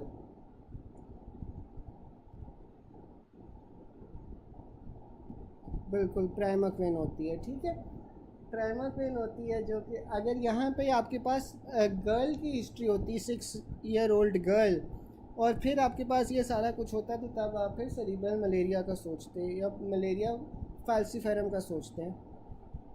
A patient took primaquine for malaria developed anaemia, peripheral smear में आपको हाइंस बॉडीज़ मिली हैं, साथ में बाइट सेल्स मिले हैं, तो ये आपके पास G6 PD डिफिशिएंसी होगी। फिर आपके पास आ जाता है मैकेनिज़्म और पायरिमेथामीन इन मलेरियल पेशेंट। आपके पास क्या होता है कि ये इनहिबिट करता है ड्राई हाइड्रोफोलेट रिडक्टेस को। ठीक है, ड्राई हाइड्रोफोलेट रिडक्टेस को आपके पास जो पायरिमेथामीन होती है वो इनहिबिट करती है। अब आपके पास जो वाइवेक्स और ओवेल होता है, साथ में प्लाज्मोडियम मलेरिया होता है, इसमें आपने क्या देना है, क्लोरोक्विन देनी है। In cases of Plasmodium vivax ovale and unknown species, primaquine is added to eradicate the hypnocytes in the liver। ठीक है, तो जो आपके पास वाइवेक्स ओवेल और मलेरिया है, इसमें आपने क्लोरोक्विन देनी है। क्लोरोक्विन के साथ साथ आप जौन सा होता है वो प्राइमाक्विन भी ऐड कर देते हो। जो प्राइमाक्विन है वो आपके पास जो हिप्नोजाइट स्टेज है, जहाँ पे वो आपके पास साइलेंटली लिवर के अंदर पड़े हुए हैं, उससे भी एराडिकेट करने के लिए होती है। फिर आपके पास प्लाज्मोडियम फाल्सिफरम अगर अनकॉम्प्लिकेटेड केसेस हैं तो आपने आर्टीमेसिन देनी है। ठीक है, आर्टीमेसिन आपने देनी है प्लाज्मोडियम फाल्सिफरम के लिए। सिवियर प्लाज्मोडियम फाल्सिफरम मलेरिया तो आपने इसमें IV आर्टिसोनेट देनी है। If parasite count is greater than 10% तो फिर आपने एक्सचेंज ट्रांसफ्यूजन कर देनी है।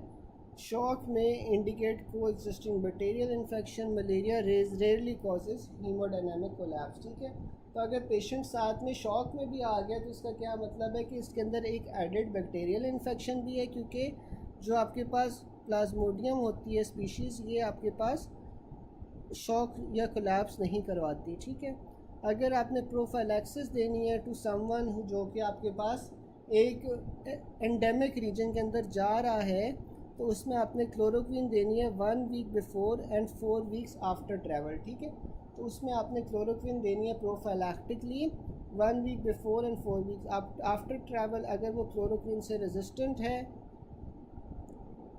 एरिया, तो फिर आपने क्या देना है, आपने मैलारोन देनी है। ठीक है, मैलारोन में आपके पास एटोवाकोन होगा और साथ में प्रोग्वानिल होगी। ठीक है, साथ में आपने मेफ्लोक्विन भी दे सकते हो, डॉक्सीसाइक्लिन भी दे सकते हो। अगर बच्चे हैं तो बच्चों में आपने इथाइलोमाइड देनी है और डॉक्सीसाइक्लिन देनी है अगर एज जौन सी है वो 12 साल से बड़ी है। एंटी मलेरियल की कॉन्ट्राइंडिकेशंस क्या होती हैं? प्राइमाक्विन जैसे आप लोगों ने बताया कि वो G6 PD डिफिशिएंसी करवा सकती है, तो आपने G6 PD की पहले टेस्टिंग करनी है। जो मेफ्लोक्विन है, मेफ्लोक्विन आपके पास सीजर्स करवाती है, तो आपने इसमें सीजर्स या साइकेट्रिक या कार्डियक कंडक्शन डिसऑर्डर्स जो होंगे वो ये करवा सकती है, वो आपके पास कॉन्ट्राइंडिकेशंस हो जाएंगी। अट्रोवाक्विन या प्रोग्वानिल आपके पास प्रेग्नेंट, ब्रेस्ट फीडिंग या रीनल डिजीज़ में नहीं आप देते। और जो क्लोरोक्विन है वो आप सोरियोसिस में नहीं दोगे, ठीक है। फिर आपके पास आ जाता है पेशेंट है जिससे रिकरेंट मलेरिया हो रहा है despite using mosquito nets and repellents. तो इसमें आपने रिलैप्स के लिए क्या देना है, आप रिलैप्स के लिए जौन सा वो प्राइमोक्विन देते हो, और जो क्लोरोक्विन रेजिस्टेंट आपके पास प्लाज्मोडियम मलेरिया होता है उसमें आपने मेफ्लोक्विन देनी है, ठीक है। जो मेफ्लोक्विन होती है वो आपने क्लोरोक्विन रेजिस्टेंट प्लाज्मोडियम में देना है, और साथ में आपने प्रिवेंशन ऑफ रिलैप्स के लिए आपने प्राइमोक्विन देनी है। जो आपके पास मलेरियल पैरासाइट है वो बॉडी ह्यूमन में कैसे आता है, स्पोरोजाइट्स की फॉर्म में आता है, और जो हिप्नोसाइट फॉर्म होती है वो आपके पास इनएक्टिव वाली फॉर्म होती है जो पड़ी होती है, डोरमेंट वाली फॉर्म होती है जो हिप्नोसाइट फॉर्म होती है। Plasmodium falciparum belong to which of the following, तो आपके पास वो स्पोरोजोआ से बिलोंग करते हैं। One of the following malarial present do not complete erythrogenic phase of शाइजोनी इन 48 आवर्स। तो आपके पास वो प्लाज्मोडियम मलेरिया होता है जो कि 48 आवर्स के अंदर अपनी एरिथ्रोसाइटिक फेज नहीं कंप्लीट कर रहा। यहाँ तक किसी को कोई क्वेश्चन हो, यहाँ तक किसी को कोई चीज़ ना समझ आई हो?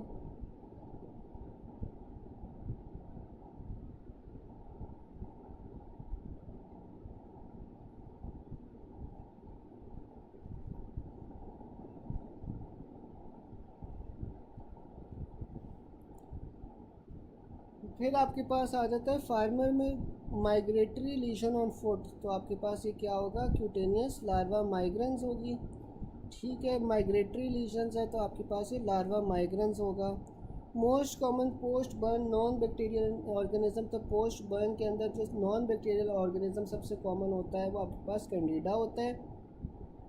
इन बर्न्स विच प्रोटीन्स बिकम डिफिशिएंट, तो बर्न्स के बाद आपके पास एल्ब्यूमिन जौन सी होती है वो कम हो जाती है क्योंकि आपके पास डिहाइड्रेशन हो रही होती है। Metabolic derangements common to patient with burns, तो आपके पास बर्न्स वाले पेशेंट्स में जो मेटाबॉलिक डिरेंजमेंट्स होती हैं वो हाइपोनेट्रीमिया होती है। इंक्रीज्ड ईएसआर आपके पास क्यों होती है, डिक्रीज एल्ब्यूमिन की वजह से, ठीक है। तो अगर आपके पास एल्ब्यूमिन के लेवल्स कम हो रहे हैं तो उससे आपके पास ईएसआर जौन सी है वो बढ़ जाती है। फिर आपके पास आ जाता है निमोनिया इन इम्यूनोसप्रेसेंट्स, तो आपके पास ये नीमोसिस्टस जायरोविची आते हैं। अच्छा, अब जो नीमोसिस्टस जायरोविची हैं ये CD4 काउंट कितना होता है, तो आपके पास ये नीमोसिस्टस जायरोविची की इन्फेक्शन हो सकती है। कोई बता सकता है कि जो CD4 काउंट है वो कितना हो जाए तो आपके पास ये इन्फेक्शन होगी?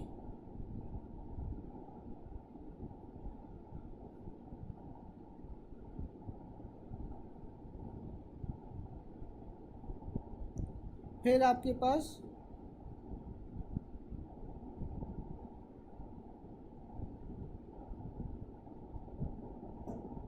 ESR आपके पास क्या होता है, ESR आपके पास एरिथ्रोसाइट सेडिमेंटेशन रेट होती है, ठीक है। मुझे ज़रा 1 सेकंड देना, मैं आता हूँ, आप लोग पढ़ो, मैं 1 सेकंड आता हूँ।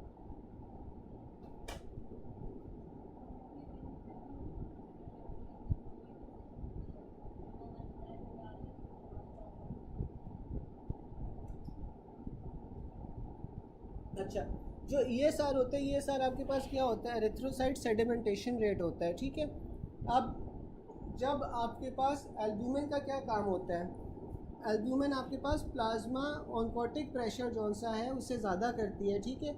यानी कि जो प्रोटीन्स हैं या प्लाज्मा एल्ब्यूमिन है वो आपके पास ब्लड वेसल के अंदर मौजूद होती हैं, ठीक है। और ये जो ब्लड वेसल के अंदर लिक्विड का कंटेंट है या वाटर का कंटेंट है इसे इंक्रीज़ करती है। कैसे इंक्रीज़ करती है, ये जो आपके पास एल्ब्यूमिन होती है वो एज अ स्पंज एक्ट करती है, सारा का सारा जो पानी है उसे वेसल के अंदर रखती है, ठीक है। तो जब आपके पास लॉस ऑफ एल्ब्यूमिन होगा तो आपके पास क्या होगा, एल्ब्यूमिन कम हो जाएगी। एल्ब्यूमिन कम होने की वजह से आपके पास जो ब्लड वेसल है उसके अंदर जो वाटर कंटेंट है वो कम हो जाएगा। अब जो आपके पास एरिथ्रोसाइट फिर सेडिमेंटेशन रेट है वो क्या होता है कि आपके पास ब्लड कितना गाढ़ा हुआ है, ठीक है। तो जो ब्लड गाढ़ा होता है वो कम हो जाता है, वो ज़्यादा हो जाएगा, सॉरी वो ज़्यादा हो जाएगा, ब्लड ज़्यादा गाढ़ा हो जाएगा। जब आपके पास वहाँ से फ्लूइड जौन सा है वो निकल गया है, वहाँ से लीक आउट हो गया तो ब्लड ज़्यादा गाढ़ा हो जाएगा। तो इसलिए ESR ज़्यादा होता है जब आपके पास एल्ब्यूमिन कम हो, ठीक है। डॉक्टर तारिक समझ आ गया?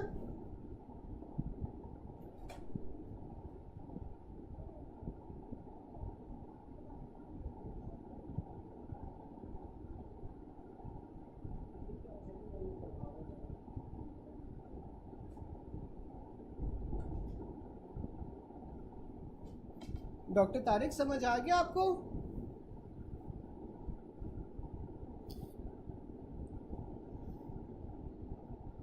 एल्ब्यूमिन क्यों कम होता है? एल्ब्यूमिन यार मुख्तलिफ रीजंस की वजह से कम हो सकते हैं। जैसे आपके पास बर्न का पेशेंट है, बर्न के अंदर क्या होता है, आपके पास डिहाइड्रेशन होती है आपके पास, तो बर्न के अंदर आपके पास काम हो सकता है। अगर किडनी आपके पास सही तरह फंक्शन नहीं कर रही, किडनी सही तरह फंक्शन नहीं कर रही, तो आपके पास एल्ब्यूमिन जौन सा है वो रीअब्जॉर्ब नहीं होगा, वो सारा का सारा यूरिन के अंदर आना शुरू हो जाएगा। डायबिटीज़ वाले मरीज़ों के अंदर आपके पास जो एल्ब्यूमिन लेवल्स हैं वो कम हो सकते हैं। तो कोई भी अगर आपके पास कंडीशन है जिसमें डिहाइड्रेशन हो रही है या एक्सेसिव फ्लूइड लॉस हो रहा है, उसमें आपके पास एल्ब्यूमिन लेवल्स कम हो सकते हैं। जी जी, रिकॉर्डिंग अवेलेबल होगी, ठीक है। तो आपके पास मुख्तलिफ कंडीशंस होती हैं जिसमें एल्ब्यूमिन कम हो सकती है।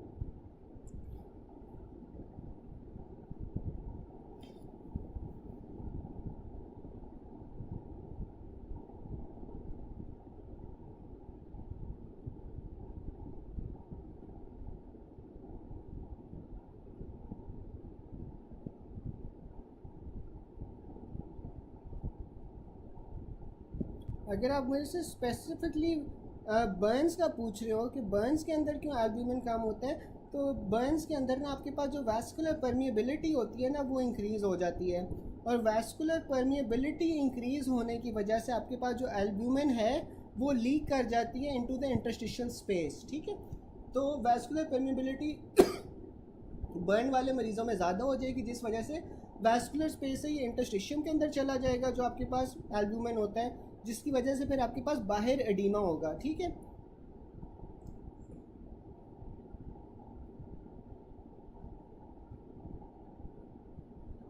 फिर आपके पास आ जाता है नमोनिया इन इम्यूनोसप्रेसेंट्स, हाँ ये तो हमने पढ़ लिया था।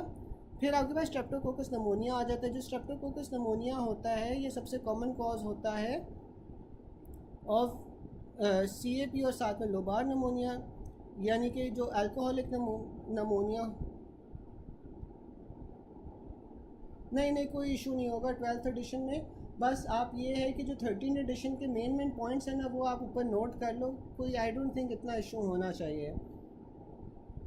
आप 12th एडिशन अगर आपके पास है आप बेशक 12th एडिशन करो, लेकिन जो 13 एडिशन वाले मेन पॉइंट्स अभी हम कर रहे होते हैं ना ये आप साथ साथ नोट डाउन कर लिया करो, ठीक है।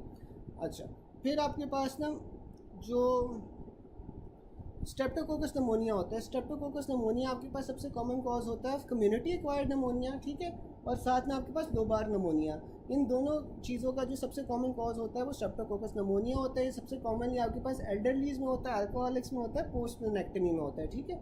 तो जो Streptococcus pneumonia community acquired pneumonia और साथ में लोबार नमोनिया इससे हो रहा होता है, एल्डरली में होता है, अल्कोहलिक्स में होता है, पोस्ट स्प्लेनेक्टमी पेशेंट्स में होता है। फिर आपके पास स्टैफ ऑरियस आ जाता है। जो स्टेफिलोकोकस ऑरियस है ये आपके पास मोस्ट कॉमन होता है पोस्ट इन्फ्लुएंजा, ठीक है। अगर आपके पास इन्फ्लुएंजा वायरस के साथ इन्फेक्शन हुआ है उसके बाद आपको नमोनिया हो रहा है या बैक्टीरियल इन्फेक्शन हो रही है तो उसका सबसे कॉमन कॉज आपके पास स्टैफ ऑरियस होगा। साथ में ये नोजोकोमियल नमोनिया भी होता है, ठीक है। तो जो हॉस्पिटल एक्वायर्ड नमोनिया होता है वो आपके पास स्टैफ ऑरियस होता है, जबकि जो कम्युनिटी एक्वायर्ड नमोनिया होता है उसमें आपके पास स्ट्रेप्टोकोकस नमोनिया आ जाता है, ठीक है। फिर आपके पास आ जाता है एसोसिएटेड, ये आपके पास IV ड्रग यूजर्स के साथ होता है या फिर जिन्हें अंडरलाइंग डिजीजेज हैं जैसे ल्यूकीमिया, लिम्फोमा, सिस्टिक फाइब्रोसिस, सब में आपके पास स्टैफ ऑरियस की वजह से नमोनिया हो रहा होता है। फिर आपके पास क्लेप्सियला का नमोनिया आ जाता है। जो क्लेप्सियला का नमोनिया होता है इससे आप फ्रीलैंडर नमोनिया भी कहते हैं, और 5 वेज आते हैं क्लेप्सियला में। इसमें आपके पास एस्पिरेशन नमोनिया आता है। एस्पिरेशन नमोनिया आपके पास अल्कोहलिक्स और डायबिटिक्स में होगा।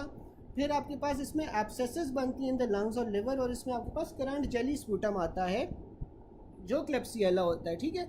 इसके अलावा ये उसने बता दिया कि डायबिटिक्स अल्कोहलिक्स में अंदर होगा, इसमें आपके पास करंट जेली लाइक स्पूटम होगा, ठीक है, और एब्सेसेस के साथ ये एसोसिएटेड होगा। फिर आपके पास सूडोमोनास एरिजिनोसा आ जाता है। जो सूडोमोनास एरिजिनोसा है इसमें आपको ग्रीन कलर का स्पूटम मिलेगा। ये भी आपके पास नोजोकोमियल इन्फेक्शन की वजह से होता है। नोजोकोमियल इन्फेक्शन से ज़्यादा ना जो आपके पास सूडोमोनास होता है ये वेंटिलेटर एसोसिएटेड होता है, ठीक है। तो आपने ये याद रखना है कि अगर वेंटिलेटर एसोसिएटेड आ जाए तो आपने फिर सूडोमोनास एरिजिनोसा को चूज़ करना है। अगर हॉस्पिटल एक्वायर्ड आ जाए तो तब आपने स्टैफ ऑरियस को चूज़ करना है। अगर कम्युनिटी एक्वायर्ड आ जाए तो आपने स्ट्रेप्टोकोकस नमोनिया को फिर चूज़ करना है। फिर आपके पास आ रहे हैं most common pathogen in bronchitis and हाँ, अल्कोहलिक्स में आपके पास कौन सा है, वो क्लेप्सियला होगा, बिल्कुल सही कह रहे हो। तो अल्कोहलिक्स में तो क्लेप्सियला ही होगा।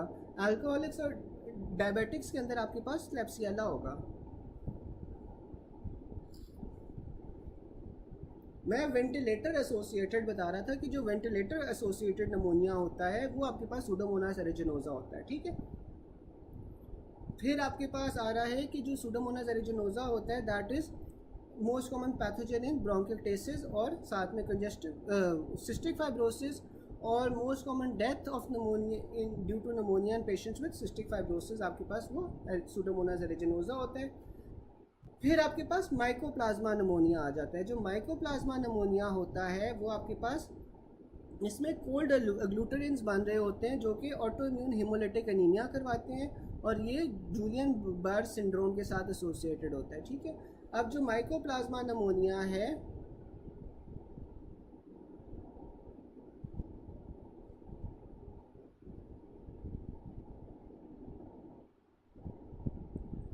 अच्छा, अब अल्कोहलिक्स में ना, अल्कोहलिक्स में आपके पास जो सबसे कॉमन होगा वो आप सही कह रहे हो कि क्लेप्सियला ही होगा जो अल्कोहलिक्स में होगा। अगर क्लेप्सियला नहीं होगा ऑप्शन में तो आपने फिर स्ट्रेप्टोकोकस नमोनिया को चूज़ कर लेना है। वैसे अल्कोहलिक्स में जौन सा है ना वो आपके पास क्लेप्सियला होता है। डायबिटिक्स में भी आपके पास सबसे कॉमन क्लेप्सियला होगा। अगर आपके पास एल्डरली पेशेंट्स की हिस्ट्री आ जाएगी तो तब आपके पास स्टेफलोकोकस नमोनिया होगा, ठीक है। और पोस्ट स्प्लेनेक्टमी में भी आपके पास स्ट्रेप्टोकोकस होगा, ठीक है, ठीक है ना। तो आपके पास अल्कोहलिक्स में क्लेप्सियला ही होगा।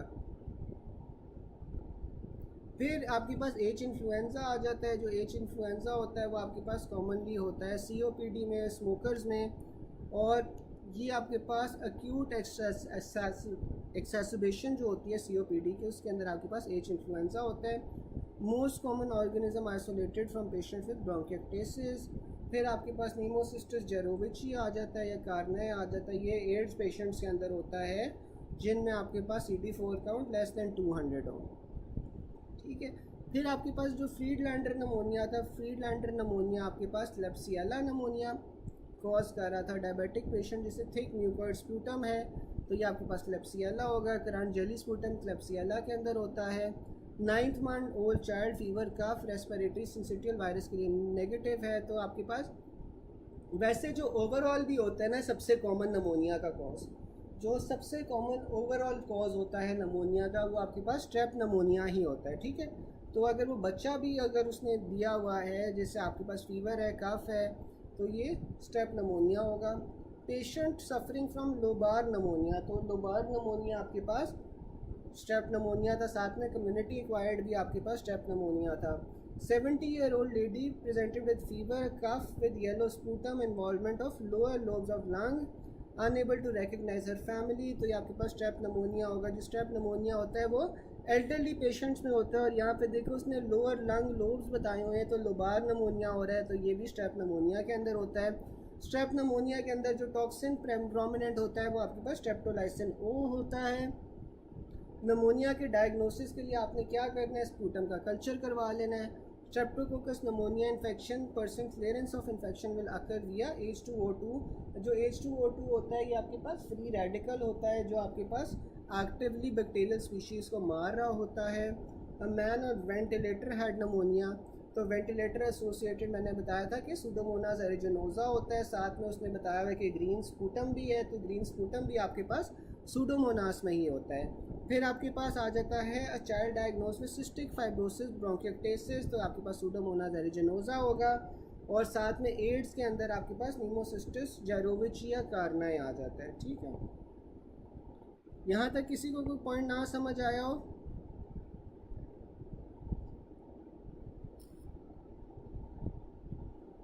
फिर आपके पास आ जाते हैं विच ऑर्गेनिज्म कॉजेज लिम्फोग्रैनुलोमा वेनेरम, तो लिम्फोग्रैनुलोमा वेनेरम आपके पास क्लेमिडिया ट्रैकोमैटिस की जो L1 से L3 तक सब टाइप्स होती हैं वो करवा रही होती हैं। अब आपके पास क्लेमिडिया में कॉज क्यों होता है, आपके पास क्लेमिडिया ट्रैकोमैटिस की वजह से होता है। ये एक सेक्सुअली ट्रांसमिटेड डिजीज़ है। इसमें आपके पास में मुख्तलिफ सीरोटाइप्स आ जाती हैं। इसमें ABC जो सीरोटाइप है वो आपके पास ट्रकोमा करवा रही होती है। ट्रकोमा में आपके पास क्या होता है, आपके पास फॉलिकुलर कंजक्टिवाइटिस होता है, जो कॉर्निया होता है उसकी स्कारिंग हो जाती है। फिर आपके पास सीरोटाइप L1 से L3 आता है। L1 से L3 में आपके पास लिम्फोग्रैन्युलोमम वेनेरम आ जाता है, और जो सीरोटाइप DK होती है, DK आपके पास STDs करवा रही होती है, ठीक है। ये आपके पास 3 मुख्तलिफ इकसाम की क्लैमिडिया स्पीशीज़ होती हैं। ABC आपके पास जौन से ट्रकोमा करवा रही है, L1 से L3 आपके पास लिम्फोग्रैनुलोमा वेनेरम करवा रही है, जबकि D और से K वाली जौन सी है वो STDs करवा रही होती है। जबकि जो गोनरिया होता है, गोनरिया आपके पास नाइसीरिया गोनरा से हो रहा होता है, और ये भी आपके पास एक STD है। फिर अगला पॉइंट आपके पास आ रहा है visited Thailand diarrhoea doughnut shaped cyst, तो आपके पास ये क्रिप्टोस्पोडियम होगा। ये किस चीज़ का सिनेरियो है, ये आपके पास एड्स का सिनेरियो है। 11-year-old boy presented with diarrhoea, small intestine biopsy में आपको विलस एट्रोफी मिल रही है, ग्लूटेन फ्री डाइट से कोई इंप्रूवमेंट नहीं है, तो ये आपके पास जियार्डियासिस है। जियार्डिया लाम्बिया होता है, इसकी शेप कैसे होती है, आपके पास पीयर शेप्ड होती है, और इसमें आपके पास विलस एट्रोफी हो रही होती है। ग्लूटेन सीलियाक डिजीज़ जैसे सिम्टम्स ही होते हैं, लेकिन ये ग्लूटेन फ्री डाइट से इम्प्रूवमेंट इसमें नहीं होती। लिम्फोग्रैनुलोमा वेनेरम एक्सप्लेन कर दूं,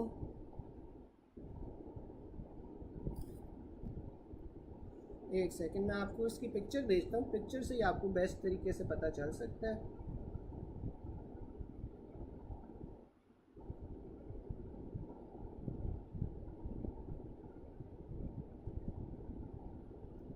अब जो लिम्फोग्रैनुलोमा वेनेरम होता है ना, ये आपके पास अल्सरेटिव डिजीज़ होती है जेनिटल ऑर्गन्स की, ठीक है। तो ये जो जेनिटल्स है ना, इसमें आपके पास अल्सर्स बनना शुरू हो जाएंगे, ठीक है। आप इसकी इंटरनेट पे पिक्चर देखोगे तो आपको समझ आ जाएगी कि ये किस तरह होता है, ठीक है। तो ये आप ना एक बार इंटरनेट पे खुद पिक्चर देख लो, आपको समझ आ जाएगी। जो आपके पास जेनिटल एरिया होता है ना, वहाँ पे आपके पास अल्सर्स बनना शुरू हो जाते हैं क्लेमिडिया से, बिल्कुल। पेनफुल लिम्फ नोड्स आपके पास अल्सर्स बनते हैं जेनिटल रीजन्स पे, ठीक है, जो लिम्फोग्रैनुलोमा वेनेरम होता है, ठीक है। फिर आपके पास आ रहा है obese patient taking oral hypoglycaemic develop diarrhoea metallic taste, तो आपके पास ये मेटफॉर्मिन है। Scenario of recurrent respiratory infection and chronic diarrhoea, तो आपके पास ये सिस्टिक फाइब्रोसिस होगा, और सिस्टिक फाइब्रोसिस के अंदर आप स्वेट क्लोराइड टेस्ट करवाते हो। अब patient after surgery took antibiotics for 2 months now complaints of diarrhoea, तो आपको एंडोस्कोपी में क्या मिलेगा, आपको सूडो मेम्ब्रेन मिलेगी वाइट पैचेस की, ठीक है। अच्छा, मुझे अब ये कोई बता सकते हैं कि ये किस चीज़ का सिनेरियो है, ये किस चीज़ का सिनेरियो है जिसमें उसने एंटीबायोटिक्स लिया 2 महीने के लिए, अब उसे डायरिया हो गया है, एंडोस्कोपी पे आपको सूडो वाइट मेम्ब्रेन्स मिल रही हैं पैचेस, तो ये किस चीज़ का सिनेरियो है।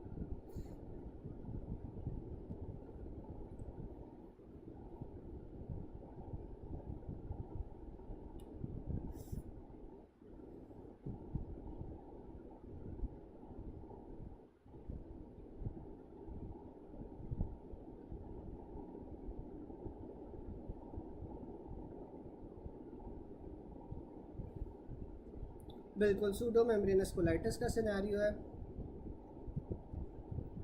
फिर आपके पास ट्रैवलर्स डायरिया में क्या होता है, ट्रैवलर्स डायरिया में जो ड्रग ऑफ चॉइस है उसमें आपने नॉरफ्लेक्सिसिन को प्रेफर करना है ओवर डायफेनॉक्सिलेट।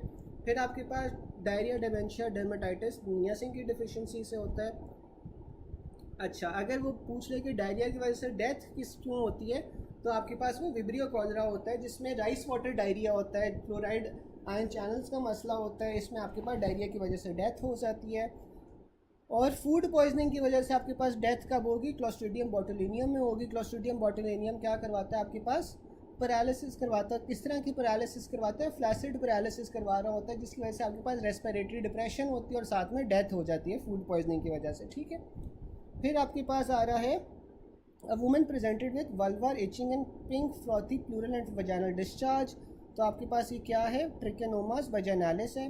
बैक्टीरियल वजाइनोसिस में क्या होता है, बैक्टीरियल वजाइनोसिस में आपके पास गार्डनेला वजाइनालिस की वजह से होता है, और इसमें आपके पास वजाइनल डिस्चार्ज होता है which is fishy and offensive in smell, और साथ में आपके पास इसमें आपके पास लो बर्थ वेट होगा, प्री टर्म लेबर होगा, मिस कैरेजेस होंगी, और इसमें आपने ट्रीटमेंट क्या देनी है, ओरल मेट्रोनिडाजोल देनी है फॉर 5 to 7 days, ठीक है। ऑल्टरनेटिवली आप इसमें टॉपिकल मेट्रोनिडाजोल भी दे सकते हो या क्लिंडामाइसिन भी दे सकते हो। तो बैक्टीरियल वेजाइनोसिस में आपके पास गार्डनेला वेजाइनालिस की वजह से हो रहा है। इसमें आपके पास फिशी ऑफेंसिव वजाइनल डिस्चार्ज होता है, साथ में आपके पास प्री टर्म लेबर और लेट मिसकैरेज का होती है। उसमें आपने मेट्रोनिडाजोल देनी है 5 to 7 डेज़ के लिए। फिर आपके पास ट्रिकोनोमा वेजाइनालिस आ जाती है। जो ट्रिकोनोमा वेजाइनालिस है, इसमें आपके पास येलो ग्रीन फ्रॉथी डिस्चार्ज होगा, साथ में इसमें आपके पास स्ट्रॉबेरी सर्विक्स होती है, इचिंग और बर्निंग होती है, और इसमें आपने मेट्रोनिडाजोल देनी है पेशेंट को और उसके पार्टनर को प्रोफाइलैक्टिकली। फिर आपके पास कैंडिडा आ जाता है। जो कैंडिडा है, इसमें आपने कॉटेज चीज़ डिस्चार्ज होता है, वल्वाइटिस होता है, वल्वा की इन्फ्लेमेशन होगी, साथ में इचीनेस होगी। फिर आपके पास फिशी स्मेली वजाइनल डिस्चार्ज। तो फिश स्मेल वजाइनल डिस्चार्ज आपके पास किस में हो रहा था? आपके पास बैक्टीरियल वेजाइनोसिस में हो रहा था। बैक्टीरियल वेजाइनोसिस में आप मेट्रोनिडाजोल दे रहे थे, ठीक है। फिर आपके पास आ रहा है फीमेल इन्फेक्टेड बाय ट्रिकोनोमा वेजाइनालिस, तो आपने मेट्रोनिडाजोल देनी है बोथ पार्टनर्स को। फिर आपके पास drug of choice trichomonas vaginalis की मेट्रोनिडाजोल है। Women presented with vulvar itching, yellow green frothy जो वजाइनल डिस्चार्ज, तो ये आपके पास क्या होगा? ट्रिकोनोमा वेजाइनालिस होगा, जिसमें आपके पास येलो ग्रीन फ्रॉथी डिस्चार्ज होता है, वल्वर इचिंग होती है, स्ट्रॉबेरी सर्विक्स होती है। Most common cause of pre term labour, तो प्री टर्म लेबर आपके पास बैक्टीरियल वेजाइनोसिस की वजह से होती है, साथ में इसमें लो बर्थ वेट होता है, मिस कैरेजेस होती हैं। A 38-year-old women has white curd like vaginal discharge, तो white curd like vaginal discharge, ये चीज़ लाइक डिस्चार्ज आपके पास ये कैंडिडा के अंदर होता है, ठीक है। यहाँ तक किसी को कोई क्वेश्चन हो? हमारा माइक्रो हो गया है, किसी को कोई क्वेश्चन हो अभी तक?